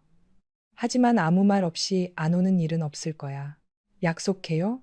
현도는 새끼손가락을 내밀었다. 도아는 잠시 그 손을 바라보다 자신의 손가락을 걸었다. 그 뒤로 현도는 약속한 날짜를 지켰다. 처음에는 무엇을 해야 할지 몰라. 도아가 원하는 장난감을 잔뜩 사왔다. 해주는 현관 앞에 쌓인 상자를 보고 차갑게 말했다. 아이의 시간을 돈으로 사려 하지 마세요. 현도는 당황했다. 좋아할 줄 알았습니다. 도아는 장난감보다 같이 숙제해 줄 사람이 필요해요. 그날 현도는 상자를 모두 차에 다시 실었다. 그리고 도하의 수학 문제집 옆에 앉았다. 그러나 대기업의 복잡한 계약서를 검토하던 사람도 초등학교 입학 준비 문제 앞에서는 당황했다. 도하는 그림 속 사과 개수를 세는 현도를 보다가 웃음을 터뜨렸다. 아빠, 그건 사과가 아니라 토마토예요. 현도는 문제집을 다시 확인했다. 색이 빨간데 어떻게 구분하지? 꼭지가 다르잖아요. 도하는 처음으로 자연스럽게 아빠라고 불렀다. 현도의 손이 멈췄다. 해주 역시 주방에서 그 말을 듣고 잠시 움직이지 못했다. 그러나 누구도 그 순간을 크게 만들지 않았다. 현도는 아무렇지 않은 척 다시 문제를 읽었고 도하는 자신이 무슨 호칭을 사용했는지 뒤늦게 깨닫고 귀가 빨개졌다. 현도는 도화의 치료도 함께 배웠다. 약을 먹는 시간, 피해야 할 운동, 실신할 때의 대처법을 수첩에 적었다. 응급처치 교육까지 받았다. 그가 변하려 노력하는 모습을 보면서도 해주는 마음을 쉽게 열지 않았다. 현도는 여전히 예담과의 약혼을 공식적으로 정리하지 않았고 백상필이 어떤 일을 숨기고 있는지도 밝혀지지 않았다. 무엇보다 해주는 다시 행복을 믿었다가 무너지는 일이 두려웠다. 그 무렵 신예담은 청주의료재단의 오래된 기록 보관실을 찾았다. 현도가 입원했던 시기의 자료는 대부분 전산화되어 있었지만 중환자실 보호자 요청서와 출입 제한 기록 일부는 종이 문서로 남아 있었다. 예담은 당시 레지던트였다. 현도의 응급수술에 참여했고 그가 혼수 상태에서 깨어난 뒤 재활 치료까지 지켜봤다. 그녀는 백상필에게 현도가 결혼한 적이 없다는 말을 들었다. 다만 의식을 완전히 회복하기 전 현도가 반복해서 특정 이름을 불렀던 기억이 있었다. 해주. 당시에는 사람 이름인지 장소인지 알지 못했다. 예담은 기록 보관함에서 낡은 간호일지를 발견했다. 환자 백현도, 새벽 3시 10분 불안 증세. 해주에게 전화해야 한다. 아이가 기다린다는 말을 반복함. 다른 페이지에는 외부인 방문 요청이 적혀 있었다. 배혜주라는 여성이 여러 차례 환자의 입원 여부를 문의했으나 보호자 요청에 따라 정보를 제공하지 않았다는 기록이었다. 보호자 서명란에는 백상필의 이름이 있었다. 예담은 오래도록 문서를 바라보았다. 그녀는 자신이 고의로 다른 사람의 자리를 빼앗았다고 생각한 적이 없었다. 기억을 잃은 현도 곁에서 치료를 도왔고 두 집안이 결혼을 이야기할 때도 현도가 거부하지 않았기에 받아들였다. 하지만 그 선택이 누군가에게서 남편과 아이의 아버지를 빼앗은 결과가 되었다면 더 이상 모른 척 할 수 없었다. 예담은 추가 기록을 요청했다. 재활병동에는 현도가 기억이 조금씩 돌아오기 시작했을 때 쓴 편지의 발송 목록도 남아 있었다. 수신인은 배혜주였지만 주소가 적혀 있지 않았다. 현도는 자신의 비서에게 해주의 연락처를 찾아달라고 부탁한 것으로 기록되어 있었다. 그러나 편지는 발송되지 않았다. 당시 백상필의 지시를 받던 비서실장이 모든 서신을 회수했다는 메모가 남아 있었다. 예담은 복사본을 챙겨 영동으로 내려갔다. 그녀는 해주에게 먼저 연락하지 않고 현도를 불러냈다. 두 사람이 만난 곳은 협동조합에서 멀지 않은 조용한 찻집이었다. 현도는 예담 앞에 놓인 두꺼운 봉투를 바라보았다. 이게 뭡니까? 당신이 기억하지 못하는 시간에 있었던 일이에요. 예담은 간호일지와 출입 제한 기록을 내밀었다. 현도는 한 장씩 읽을수록 얼굴이 굳어졌다. 해주가 병원에 왔었군요. 한 번이 아니에요. 적어도 7번은 문의했어요. 하지만 회장님이 정보를 주지 못하게 했어요. 현도는 주먹을 쥐었다. 예담은 마지막으로 편지 복사본을 건넸다. 글씨는 삐뚤고 문장은 짧았다. 재활 초기 손에 힘이 없던 현도가 어렵게 쓴 것이었다. 당신이 누구인지 정확히 기억나지 않지만 목소리는 기억합니다. 내가 돌아가야 할 곳에 당신이 있는 것 같습니다. 다른 편지에는 이렇게 적혀 있었다. 꿈에서 아이 울음소리를 들었습니다. 우리가 아이를 기다렸는지 모르겠습니다. 사실을 알고 있다면 한 번만 만나주세요. 현도는 더 이상 글을 읽지 못했다. 저는 이 편지들을 쓴 것도 기억하지 못합니다. 그래도 당신 안에는 혜주 씨와 아이에 대한 기억이 남아 있었던 거예요. 예담은 손가락에서 약혼 반지를 빼탁자 위에 내려놓았다. 약혼은 여기서 끝내요. 현도가 고개를 들었다. 예담 씨, 당신이 미안해할 필요는 없어요. 나도 사랑보다 책임과 익숙함을 결혼이라고 착각했으니까. 예담은 씁쓸하게 웃었다. 당신이 기억을 잃은 상태였다는 이유로 내가 모든 진실을 몰라도 된다고 생각했어요. 하지만 이제 알았으니 계속 모른 척 할 수 없어요. 두 집안의 문제는 제가 정리하겠습니다. 우리 부모님께는 내가 직접 말할게요. 예담은 봉투를 현도 앞으로 밀었다. 이 자료를 혜주 씨에게도 보여주세요. 당신을 용서하게 만들기 위해서가 아니라 적어도 자신이 버림받았다고만 생각하지 않게 해주기 위해서요. 현도는 그날 저녁 혜주를 만났다. 혜주는 편지를 읽는 동안 한마디도 하지 않았다. 종이 위로 눈물 한 방울이 떨어졌다. 이걸 정말 당신이 썼어요? 기억은 없습니다. 하지만 필적은 제 것이 맞습니다. 해주는 편지를 가슴에 끌어안지 않았다. 대신 조심스럽게 다시 봉투에 넣었다. 이 편지가 그때 제게 왔다면 많은 것이 달라졌을 거예요. 알고 있습니다. 아니요, 당신은 몰라요. 해주의 목소리가 흔들렸다. 저는 매일 당신이 죽었는지 살았는지도 모른 채 기다렸어요. 도화를 낳던 날에도 혹시 병원 문이 열릴까봐 계속 쳐다봤어요. 편지 한 장만 왔어도 제가 버려졌다고 생각하지 않았을 겁니다. 현도는 고개를 숙였다. 미안합니다. 당신이 직접 숨긴 건 아니라는 것도 알아요. 해주는 눈물을 닦았다. 하지만 그렇다고 제가 바로 예전으로 돌아갈 수 있는 건 아니에요. 바라지 않습니다. 현도는 조용히 말했다. 당신이 알 권리가 있는 사실을 전해주고 싶었을 뿐입니다. 며칠 뒤, 해주는 협동조합의 자금 계좌를 검토하다 이상한 점을 발견했다. 지난해 재문이 유치했다고 말한 운영자금 중 일부가 협동조합 계좌로 들어오지 않고 별도의 유통법인으로 송금되어 있었다. 그 법인의 대표는 재문과 오래 일한 사람이었다. 더 이상한 것은 조합원 총회 의사록이었다. 발효시설 증서를 위해 담보대출을 승인했다는 서류에 해주의 서명이 들어가 있었지만 그녀는 그런 문서에 서명한 적이 없었다. 해주는 재문을 사무실로 불렀다. 이 대출 서류가 뭔지 설명해 주세요. 재문은 문서를 훑어보고도 놀라지 않았다. 시설 증설할 때 받은 자금이야. 왜 조합원들에게 보고하지 않았어요? 그때 자금이 급했잖아. 절차를 모두 밟았으면 사업이 멈췄어. 제 서명은 누가 했어요? 재문은 잠시 침묵했다. 네가 병원에 있던 날 위임받아서 처리했어. 저는 위임한 적 없어요. 해주의 목소리가 차가워졌다. 그리고 이 유통법인은 뭡니까? 왜 조합 자금이 이곳으로 넘어갔어요? 재문은 의자에 기대며 한숨을 내쉬었다. 내가 아니었으면 이 조합은 진작 무너졌어. 질문에 대답하세요. 너와 조합원들을 살리려고 한 일이야. 유통망을 확보하려면 별도 법인이 필요했어. 해주는 또 다른 서류를 내밀었다. 이 법인이 다음 총회에서 협동조합의 판매권을 20년 동안 가져가는 계약을 승인받게 되어 있더군요. 의결서에는 이미 15명이 찬성한 것으로 되어 있고요. 재문의 눈빛이 변했다. 좋은 조건이야. 조합원들은 안정적인 수익을 받게 돼.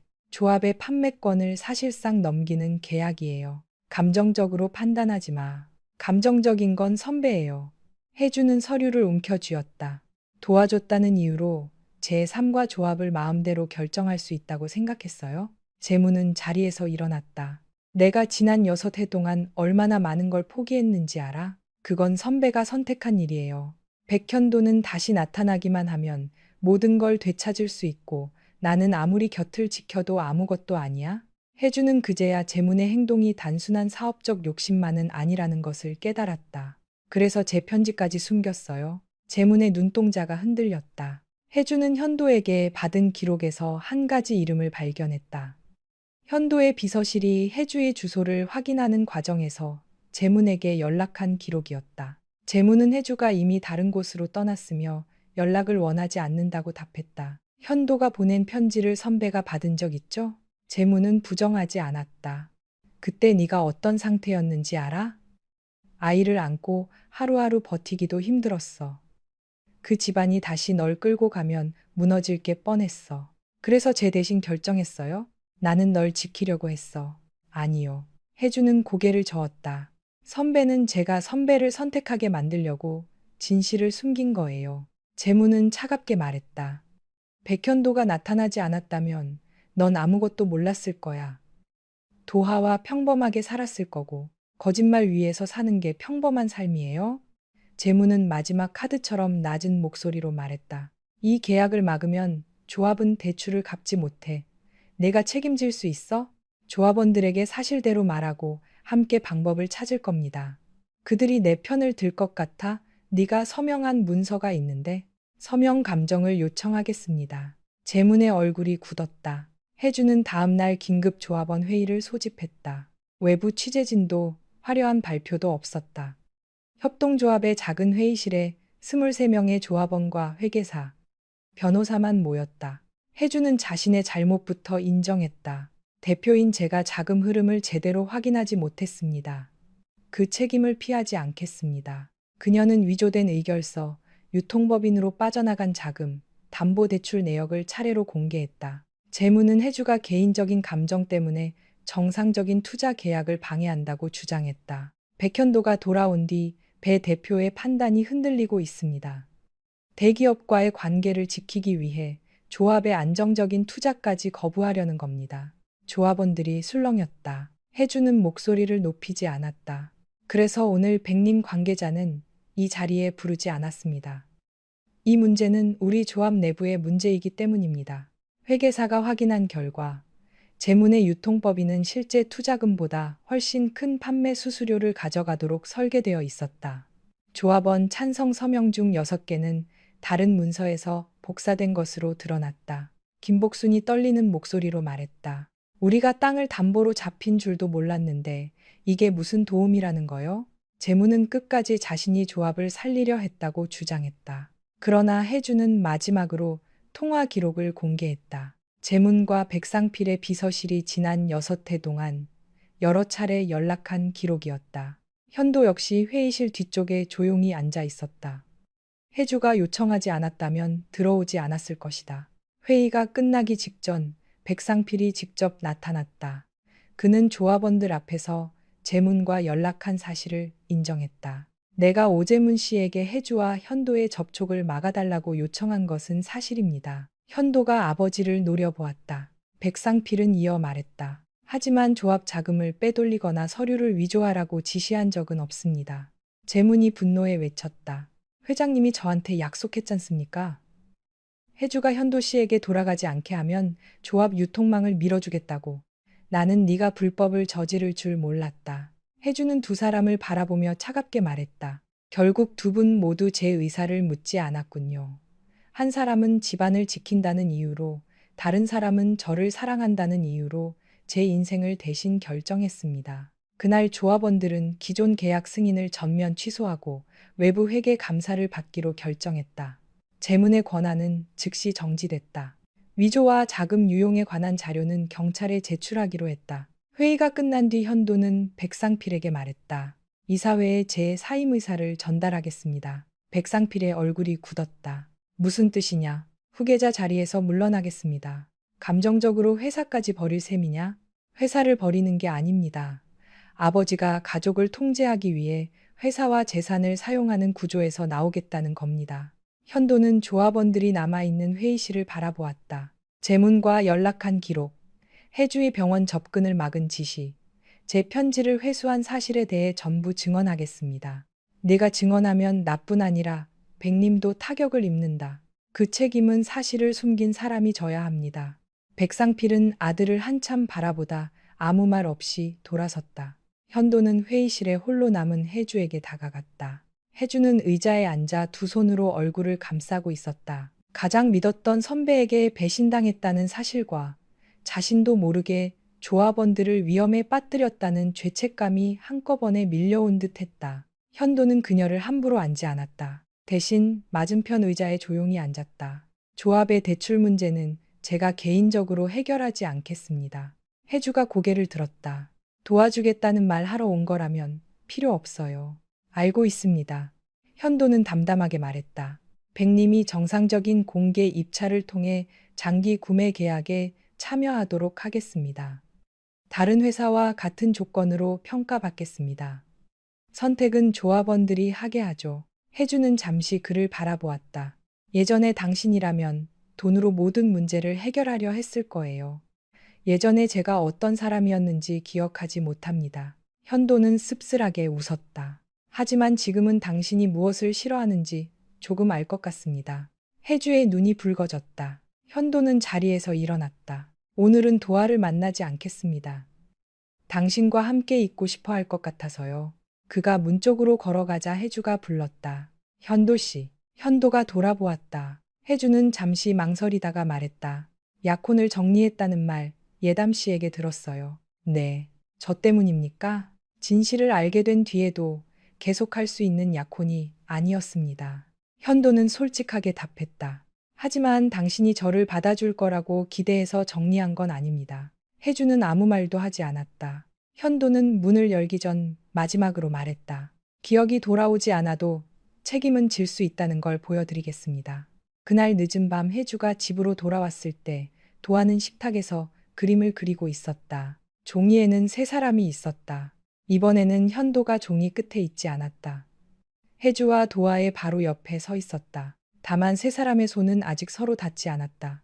혜주는 그림을 바라보다 도하의 머리를 쓰다듬었다. 아빠를 왜 여기 그렸어? 도하는 색연필을 내려놓았다. 조금 가까이 왔으니까. 손은 왜 안 잡았어? 도하는 잠시 생각한 뒤 대답했다. 아직 진짜 가족이 된 건 아니잖아. 혜주는 아이의 말에 가슴이 저릿했다. 도하는 빈 공간을 손가락으로 가리켰다. 나중에 아빠가 약속을 계속 지키면 그때 손을 그릴 거야. 혜주는 조용히 고개를 끄덕였다. 현도에게도 자신에게도 아직 시간이 필요했다. 그러나 적어도 이제 그 시간은 누군가가 만든 거짓말 속에서 흐르지 않을 것이었다. 오제문에 대한 수사는 조용하지만 빠르게 진행됐다.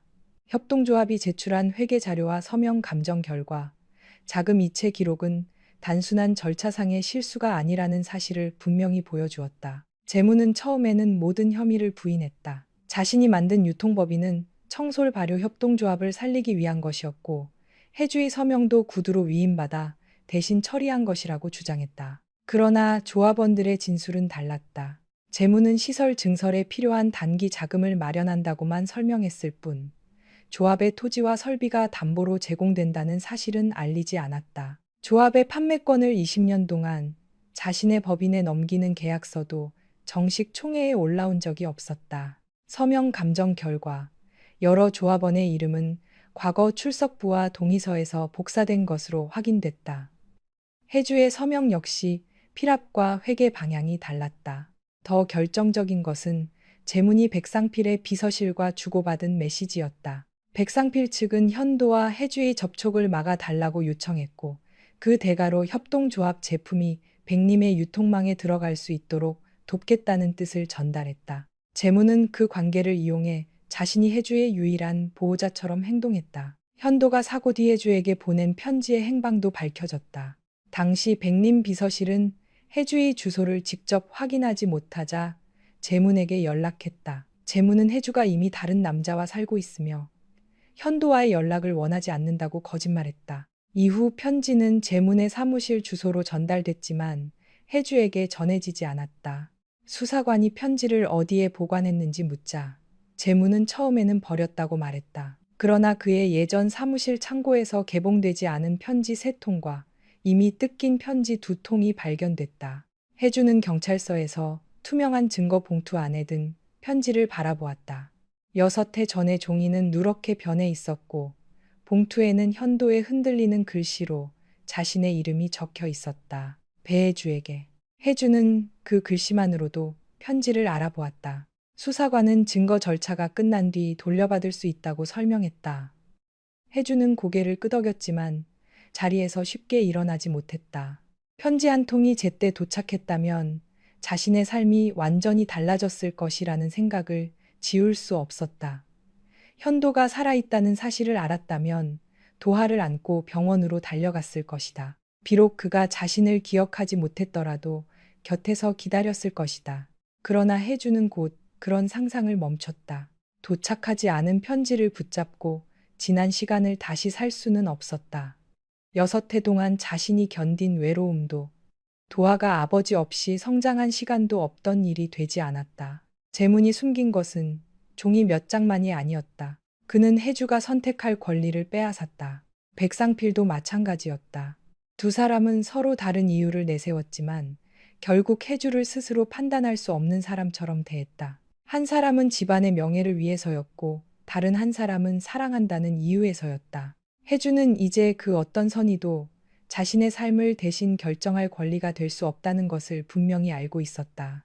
재무는 사문서 위조, 업무상 배임과 횡령 혐의로 재판에 넘겨졌다. 현도의 편지와 연락을 의도적으로 차단한 행위 자체만으로 별도의 중형이 내려지지는 않았지만 그것은 재문이 해주를 통제하기 위해 장기간 거짓말을 이어왔다는 정황으로 받아들여졌다. 재판 과정에서 재무는 혜주를 바라보며 몇 번이나 자신은 그녀를 지키고 싶었을 뿐이라고 말했다. 혜주는 증인석에서 침착하게 대답했다. 저를 지키고 싶었다면 사실을 알려주고 제가 선택하게 했어야 합니다. 재문의 얼굴이 굳었다. 저와 아이가 힘들어할까봐 두려웠다고 했지만 선배가 진짜 두려워한 건 제가 백현도 씨를 찾아갈 가능성이었어요. 나는 네가 또 상처받는 걸 원하지 않았어. 그래서 선배가 원하는 방식으로만 살게 하려고 했습니까? 해주는 목소리를 높이지 않았다. 사랑은 상대의 선택을 없애는 일이 아닙니다. 저를 위한다는 이유로 거짓말을 반복한 순간부터 그것은 사랑이 아니라 통제였습니다. 재무는 더 이상 대답하지 못했다. 법원은 조합의 자금을 유용하고 의결서를 위조한 책임을 인정했다. 피해 금액 중 일부는 재문의 재산과 유통법인 자산을 처분해 반환하도록 명령됐다. 그가 감옥에 가는 것으로 모든 문제가 해결된 것은 아니었다. 협동조합에는 여전히 갚아야 할 대출이 남아 있었고, 재문이 추진하던 유통계약이 취소되면서 다음 해의 판매망도 불안정해졌다. 몇몇 조합원은 백림의 지원을 받는 것이 가장 안전하다고 주장했다. 현도가 혜주의 남편이고 도아의 아버지라는 사실도 이미 조합 안에 알려진 상태였다. 그러나 혜주는 가족관계와 사업을 섞지 않겠다고 선언했다. 백림이 좋은 조건을 제시하면 다른 업체들과 똑같이 검토하겠습니다. 하지만 현도 씨와 저의 관계 때문에 우선권을 주지는 않겠습니다. 현도 역시 같은 뜻을 밝혔다. 백림은 공개 입찰에 참여했지만 단독 계약을 요구하지 않았다. 지역 유통업체 2곳과 온라인 식품회사를 포함한 4곳이 제안서를 제출했다. 조합원들은 가격만 보지 않았다. 계약 기간, 반품 책임, 농가 원료의 최소 구매량, 품질 문제가 발생했을 때의 조사 절차까지 하나씩 비교했다. 최종적으로 조합은 판매권을 한 회사에 모두 넘기지 않고 3곳으로 나누었다. 백림은 냉장 운송만 담당했고 국내 판매와 온라인 유통은 다른 업체가 맡았다. 수익은 단독 계약보다 조금 적었지만 어느 한 회사가 조합 전체를 통제할 위험은 줄어들었다. 혜주는 그 결정을 발표한 뒤 조합원들에게 고개를 숙였다. 제가 대표이면서도 재무자료를 세밀하게 확인하지 못했습니다. 책임을 지고 대표직에서 물러나겠습니다. 김복순이 가장 먼저 반대했다. 잘못을 숨긴 것도 아니고 네가 혼자 돈을 가져간 것도 아닌데 왜 네가 물러나?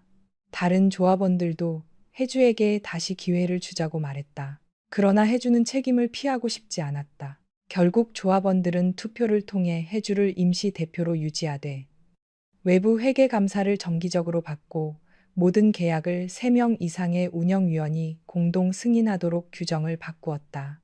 혜주는 그 결과를 받아들였다. 이전처럼 자신이 모든 짐을 혼자 져야 한다고 생각하지 않았다. 혼자 희생하는 것이 책임감이라고 믿었던 태도도 돌아보게 됐다. 조합은 한 사람의 능력이나 선의에 기대서는 안 됐다. 가족도 마찬가지였다.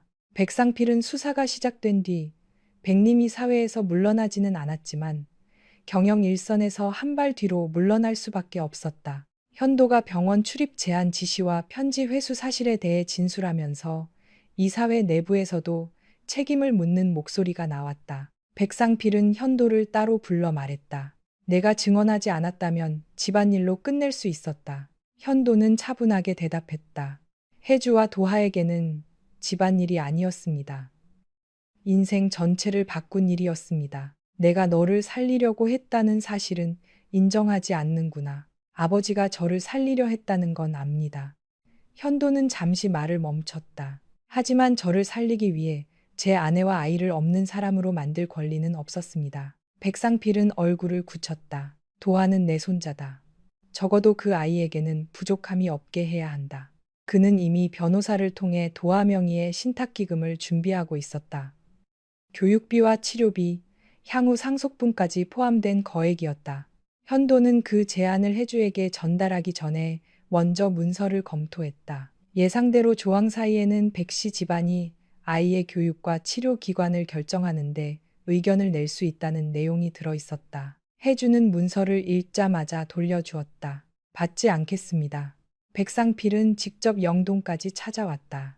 그가 혜주의 집 안으로 들어온 것은 처음이었다. 화려한 저택과 달리 작은 거실에는 도하의 책과 장난감이 놓여 있었고 냉장고 옆에는 병원 진료 일정이 적힌 달력이 붙어 있었다. 백상필은 집안을 둘러보다가 말했다. 도하에게 더 좋은 환경을 줄 수 있다. 혜주는 차를 내오지 않았다. 맞은편 의자에 앉아 서류를 탁자 위에 놓았다. 좋은 환경이 무엇인지 회장님 혼자 정하지 마세요. 나는 아이의 할아버지다. 할아버지라는 사실은 인정합니다. 하지만 혈연이 아이의 삶을 결정할 권리를 자동으로 주는 것은 아닙니다. 백상필의 눈빛이 차가워졌다. 돈을 받지 않겠다는 건가? 치료비와 교육비를 돕고 싶다면 도아가 성인이 된 뒤 스스로 사용할 수 있는 형태로 만들 수 있습니다. 대신 조건이 있습니다. 혜주는 미리 준비한 문서를 내밀었다. 신탁기금은 도아의 친권과 거주지, 학교, 치료기관을 결정하는 수단으로 사용될 수 없었다. 백씨 집안은 돈을 이유로 양육권이나 면접 교섭권 확대를 요구할 수 없으며 혜주의 동의 없이 아이의 사진이나 정보를 기업 홍보에 이용해서도 안 됐다. 또한 도아가 백시성을 사용하도록 강요할 수 없다는 내용도 포함됐다. 백상필은 문서를 읽으며 얼굴을 굳혔다. 내 손자가 왜 계속 백시성을 써야 하지? 혜주는 흔들리지 않았다. 도아는 6해 동안 배도아로 살았습니다. 성을 바꿀지는 나중에 아이가 충분히 이해할 나이가 되었을 때 스스로 선택하게 할 겁니다. 백씨 집안의 유일한 손자일 수도 있다. 그래서 더 조심해야 합니다. 혜주는 분명하게 말했다. 그 아이를 한 사람으로 보지 않고 집안의 후계자나 혈통으로만 보기 시작하면 회장님은 현도 씨에게 했던 일을 도아에게도 반복하게 될 겁니다. 백상필은 화를 내며 자리에서 일어나지 않았다. 그는 문서를 오래 바라보았다. 그의 얼굴에는 분노와 자존심, 그리고 쉽게 인정할 수 없는 후회가 섞여 있었다. 내가 현도에게 그렇게까지 잘못했나? 혜주는 잠시 침묵했다. 현도 씨가 무엇을 원하는지 한 번도 묻지 않으셨잖아요. 나는 그 아이가 실패하지 않게 만들었다. 대신 자기 마음을 믿지 못하는 사람으로 만들었습니다. 백상필은 더 말하지 못했다. 그날 그는 문서에 바로 서명하지 않고 돌아갔다. 그러나 일주일 뒤 변호사를 통해 수정된 신탁 계약서를 보내왔다. 혜주가 요구한 조건들이 모두 포함되어 있었다. 백상필은 도아를 자주 만나지 못했다. 처음 몇 번은 비싼 옷과 장난감을 가져왔다가 혜주의 제지를 받았다. 도아는 할아버지를 어려워했다. 백상필 역시 아이와 어떻게 대화해야 할지 몰랐다. 어느 날 도아는 백상필에게 포도밭에서 신을 장화를 건넸다. 할아버지 신발 더러워져요. 백상필은 평생 누군가가 자신의 신발이 더러워질까 걱정해 준 적이 없었던 사람처럼 장화를 내려다보았다. 그는 어색하게 장화를 신었다. 도아는 그와 함께 포도밭을 걸으며 어느 나무의 열매가 더 달고 겨울에는 가지를 어떻게 잘라야 하는지 설명했다. 백상필은 대부분 알아듣지 못했지만 말을 끊지 않았다. 그날 이후 그는 도아를 만나기 전에 무엇을 사줄지 묻는 대신 무엇을 함께 하고 싶은지 물었다. 변화는 느렸고 완벽하지 않았다. 하지만 적어도 과거처럼 돈과 명령으로 사람을 움직이려 하지는 않았다. 현도는 백림의 후계자 자리에서 공식적으로 물러났다. 그는 회사 지분을 포기하지는 않았지만 경영권 승계 경쟁에는 참여하지 않겠다고 선언했다. 이사회는 그의 결정을 무책임하다고 비판했다. 일부 임원은 가족 문제 때문에 회사를 버렸다는 소문을 퍼뜨렸다. 현도는 변명하지 않았다. 그는 백림의 지역 물류 안전 개선 프로젝트만 계약직 자문 형태로 맡았다. 이전보다 수입과 권한은 줄었지만 출근 시간과 근무 장소를 조정할 수 있었다. 화요일과 토요일에 도아를 만나겠다는 약속을 지키기 위해서였다. 어느 화요일에는 폭설로 청주와 영동 사이 도로가 통제됐다. 현도는 약속 시간 전에 도아에게 영상 통화를 걸었다. 오늘은 길이 막혀서 못 갈 것 같아. 도아의 얼굴이 금세 어두워졌다. 약속했잖아요. 그래서 먼저 전화했어. 내일 학교 끝나고 가도 될까? 도아는 실망한 얼굴로 한참 생각했다. 내일 진짜 와요? 도로가 열리면 꼭 갈게.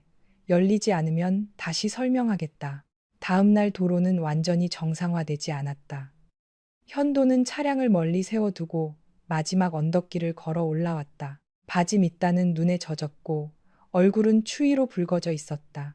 도하는 창문으로 그 모습을 보고 현관까지 뛰어나갔다. 정말 왔어요? 현도는 숨을 고르며 웃었다. 약속했으니까. 그날 도하는 현도의 손을 잡고 집 안으로 들어왔다. 해주는 두 사람을 바라보면서도 아무 말도 하지 않았다. 하지만 저녁을 준비하며 현도의 밥그릇도 꺼냈다. 그것은 용서도 재결합도 아니었다. 다만 닫혀있던 문이 아주 조금 열린 순간이었다. 현도의 기억은 완전히 돌아오지 않았다. 그는 가끔 특정한 냄새나 목소리, 장소 앞에서 짧은 장면을 떠올렸다. 옥천의 시장에서 붕어빵을 보았을 때 해주가 뜨거운 팥 때문에 혀를 대고도 괜찮은 척 웃던 모습이 스쳤다. 해주이 부엌에서 달걀말이를 만들다가 프라이팬을 떨어뜨렸을 때는 예전에 작은 아파트에서 해주가 못생긴 달걀말이를 보고 웃던 목소리가 떠올랐다. 그러나 기억은 언제나 짧았다. 처음에는 현도도 조급해했다. 모든 기억이 돌아오면 해주와의 관계도 원래대로 돌아갈 수 있을 것처럼 생각했다. 상담사는 그에게 물었다. 기억이 모두 돌아오면 해주 씨의 상처도 사라질까요? 현도는 대답하지 못했다. 그날 이후 그는 기억을 관계 회복의 조건으로 삼지 않았다. 과거의 자신이 해주를 얼마나 사랑했는지 증명하는 대신 지금의 자신이 어떤 행동을 하는지 보여주려고 했다. 해주가 아플 때 무조건 집으로 달려가지 않았다. 먼저 도움이 필요한지 물었다. 도하의 학교 행사에도 해주의 동의를 구한 뒤 참석했다. 백상필과 도하 사이에 문제가 생기면 아버지의 편을 들거나 해주의 결정을 무조건 따르기보다 아이가 무엇을 원하는지부터 물었다. 무엇보다 자신의 선의가 상대에게 부담이 될 수 있다는 사실을 배우기 시작했다. 해주 역시 상담을 계속 받았다. 그녀는 누군가에게 기대면 다시 버림받을 것이라는 두려움이 자신 안에 깊이 남아 있다는 것을 인정했다. 그래서 힘들어도 도움을 요청하지 않았고 모든 일을 혼자 해결하려 했다. 상담사는 그것이 강함이 아니라 상처에서 비롯된 방어일 수도 있다고 말했다. 해주는 처음에는 그 말을 받아들이기 어려웠다. 그러나 도하의 병원 진료와 조합 업무, 재판 준비가 겹친 어느 날, 결국 쓰러질 듯 지친 자신을 보면서 생각을 바꾸었다. 그녀는 현도에게 먼저 연락했다. 오늘 도하를 학교에서 데려와 줄 수 있어요? 현도는 이유를 묻거나 생색내지 않았다. 몇 시까지 가면 됩니까? 4시 반이요. 알겠습니다. 짧은 대화였지만 해주에게는 큰 변화였다. 그날 현도는 도하를 데려온 뒤 현관 앞에서 바로 돌아가려 했다. 해주가 그를 불러 세웠다. 저녁 먹고 가요.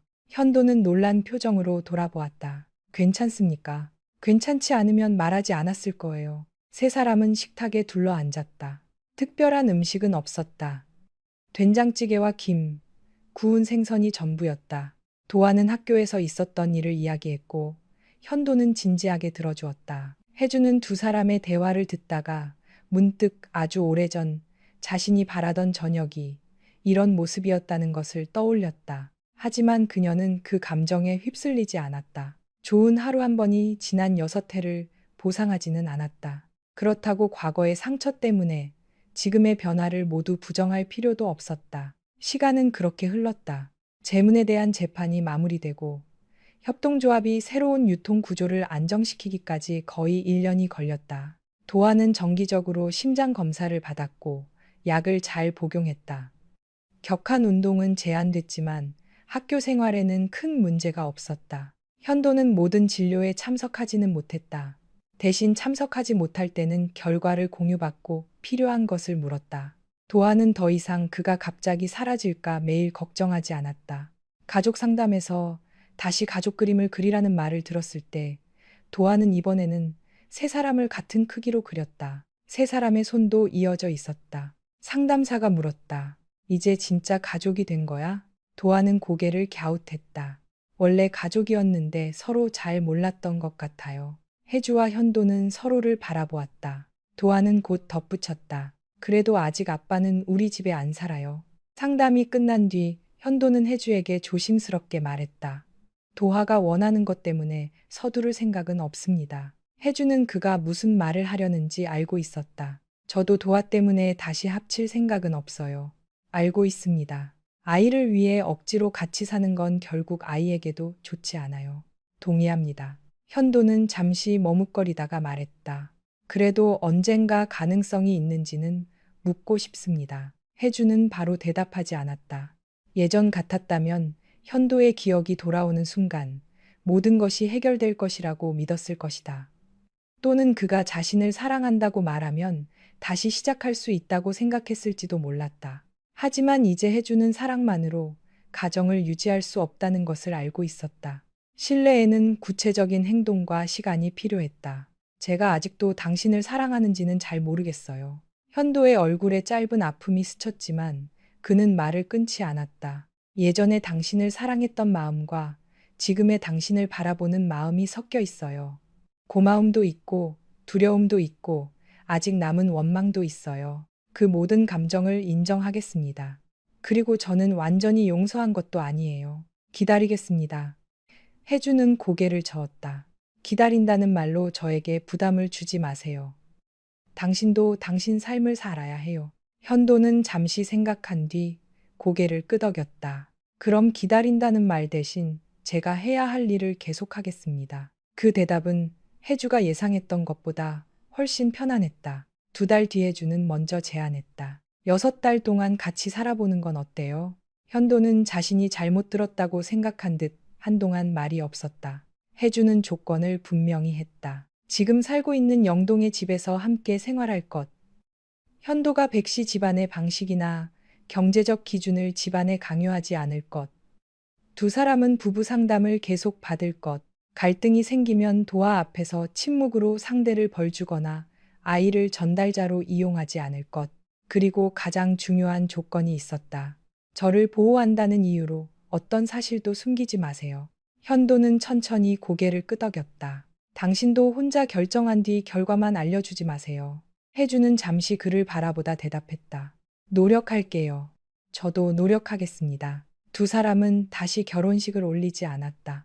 법적으로는 여전히 부부였지만 그 서류를 관계 회복의 증거로 내세우지도 않았다.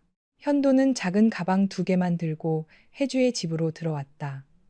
값비싼 가구도 비서가 정리한 살림도 가져오지 않았다. 첫날부터 순조롭지는 않았다. 현도는 사용한 컵을 싱크대에 놓아두고 출근했다가 혜주에게 지적받았다.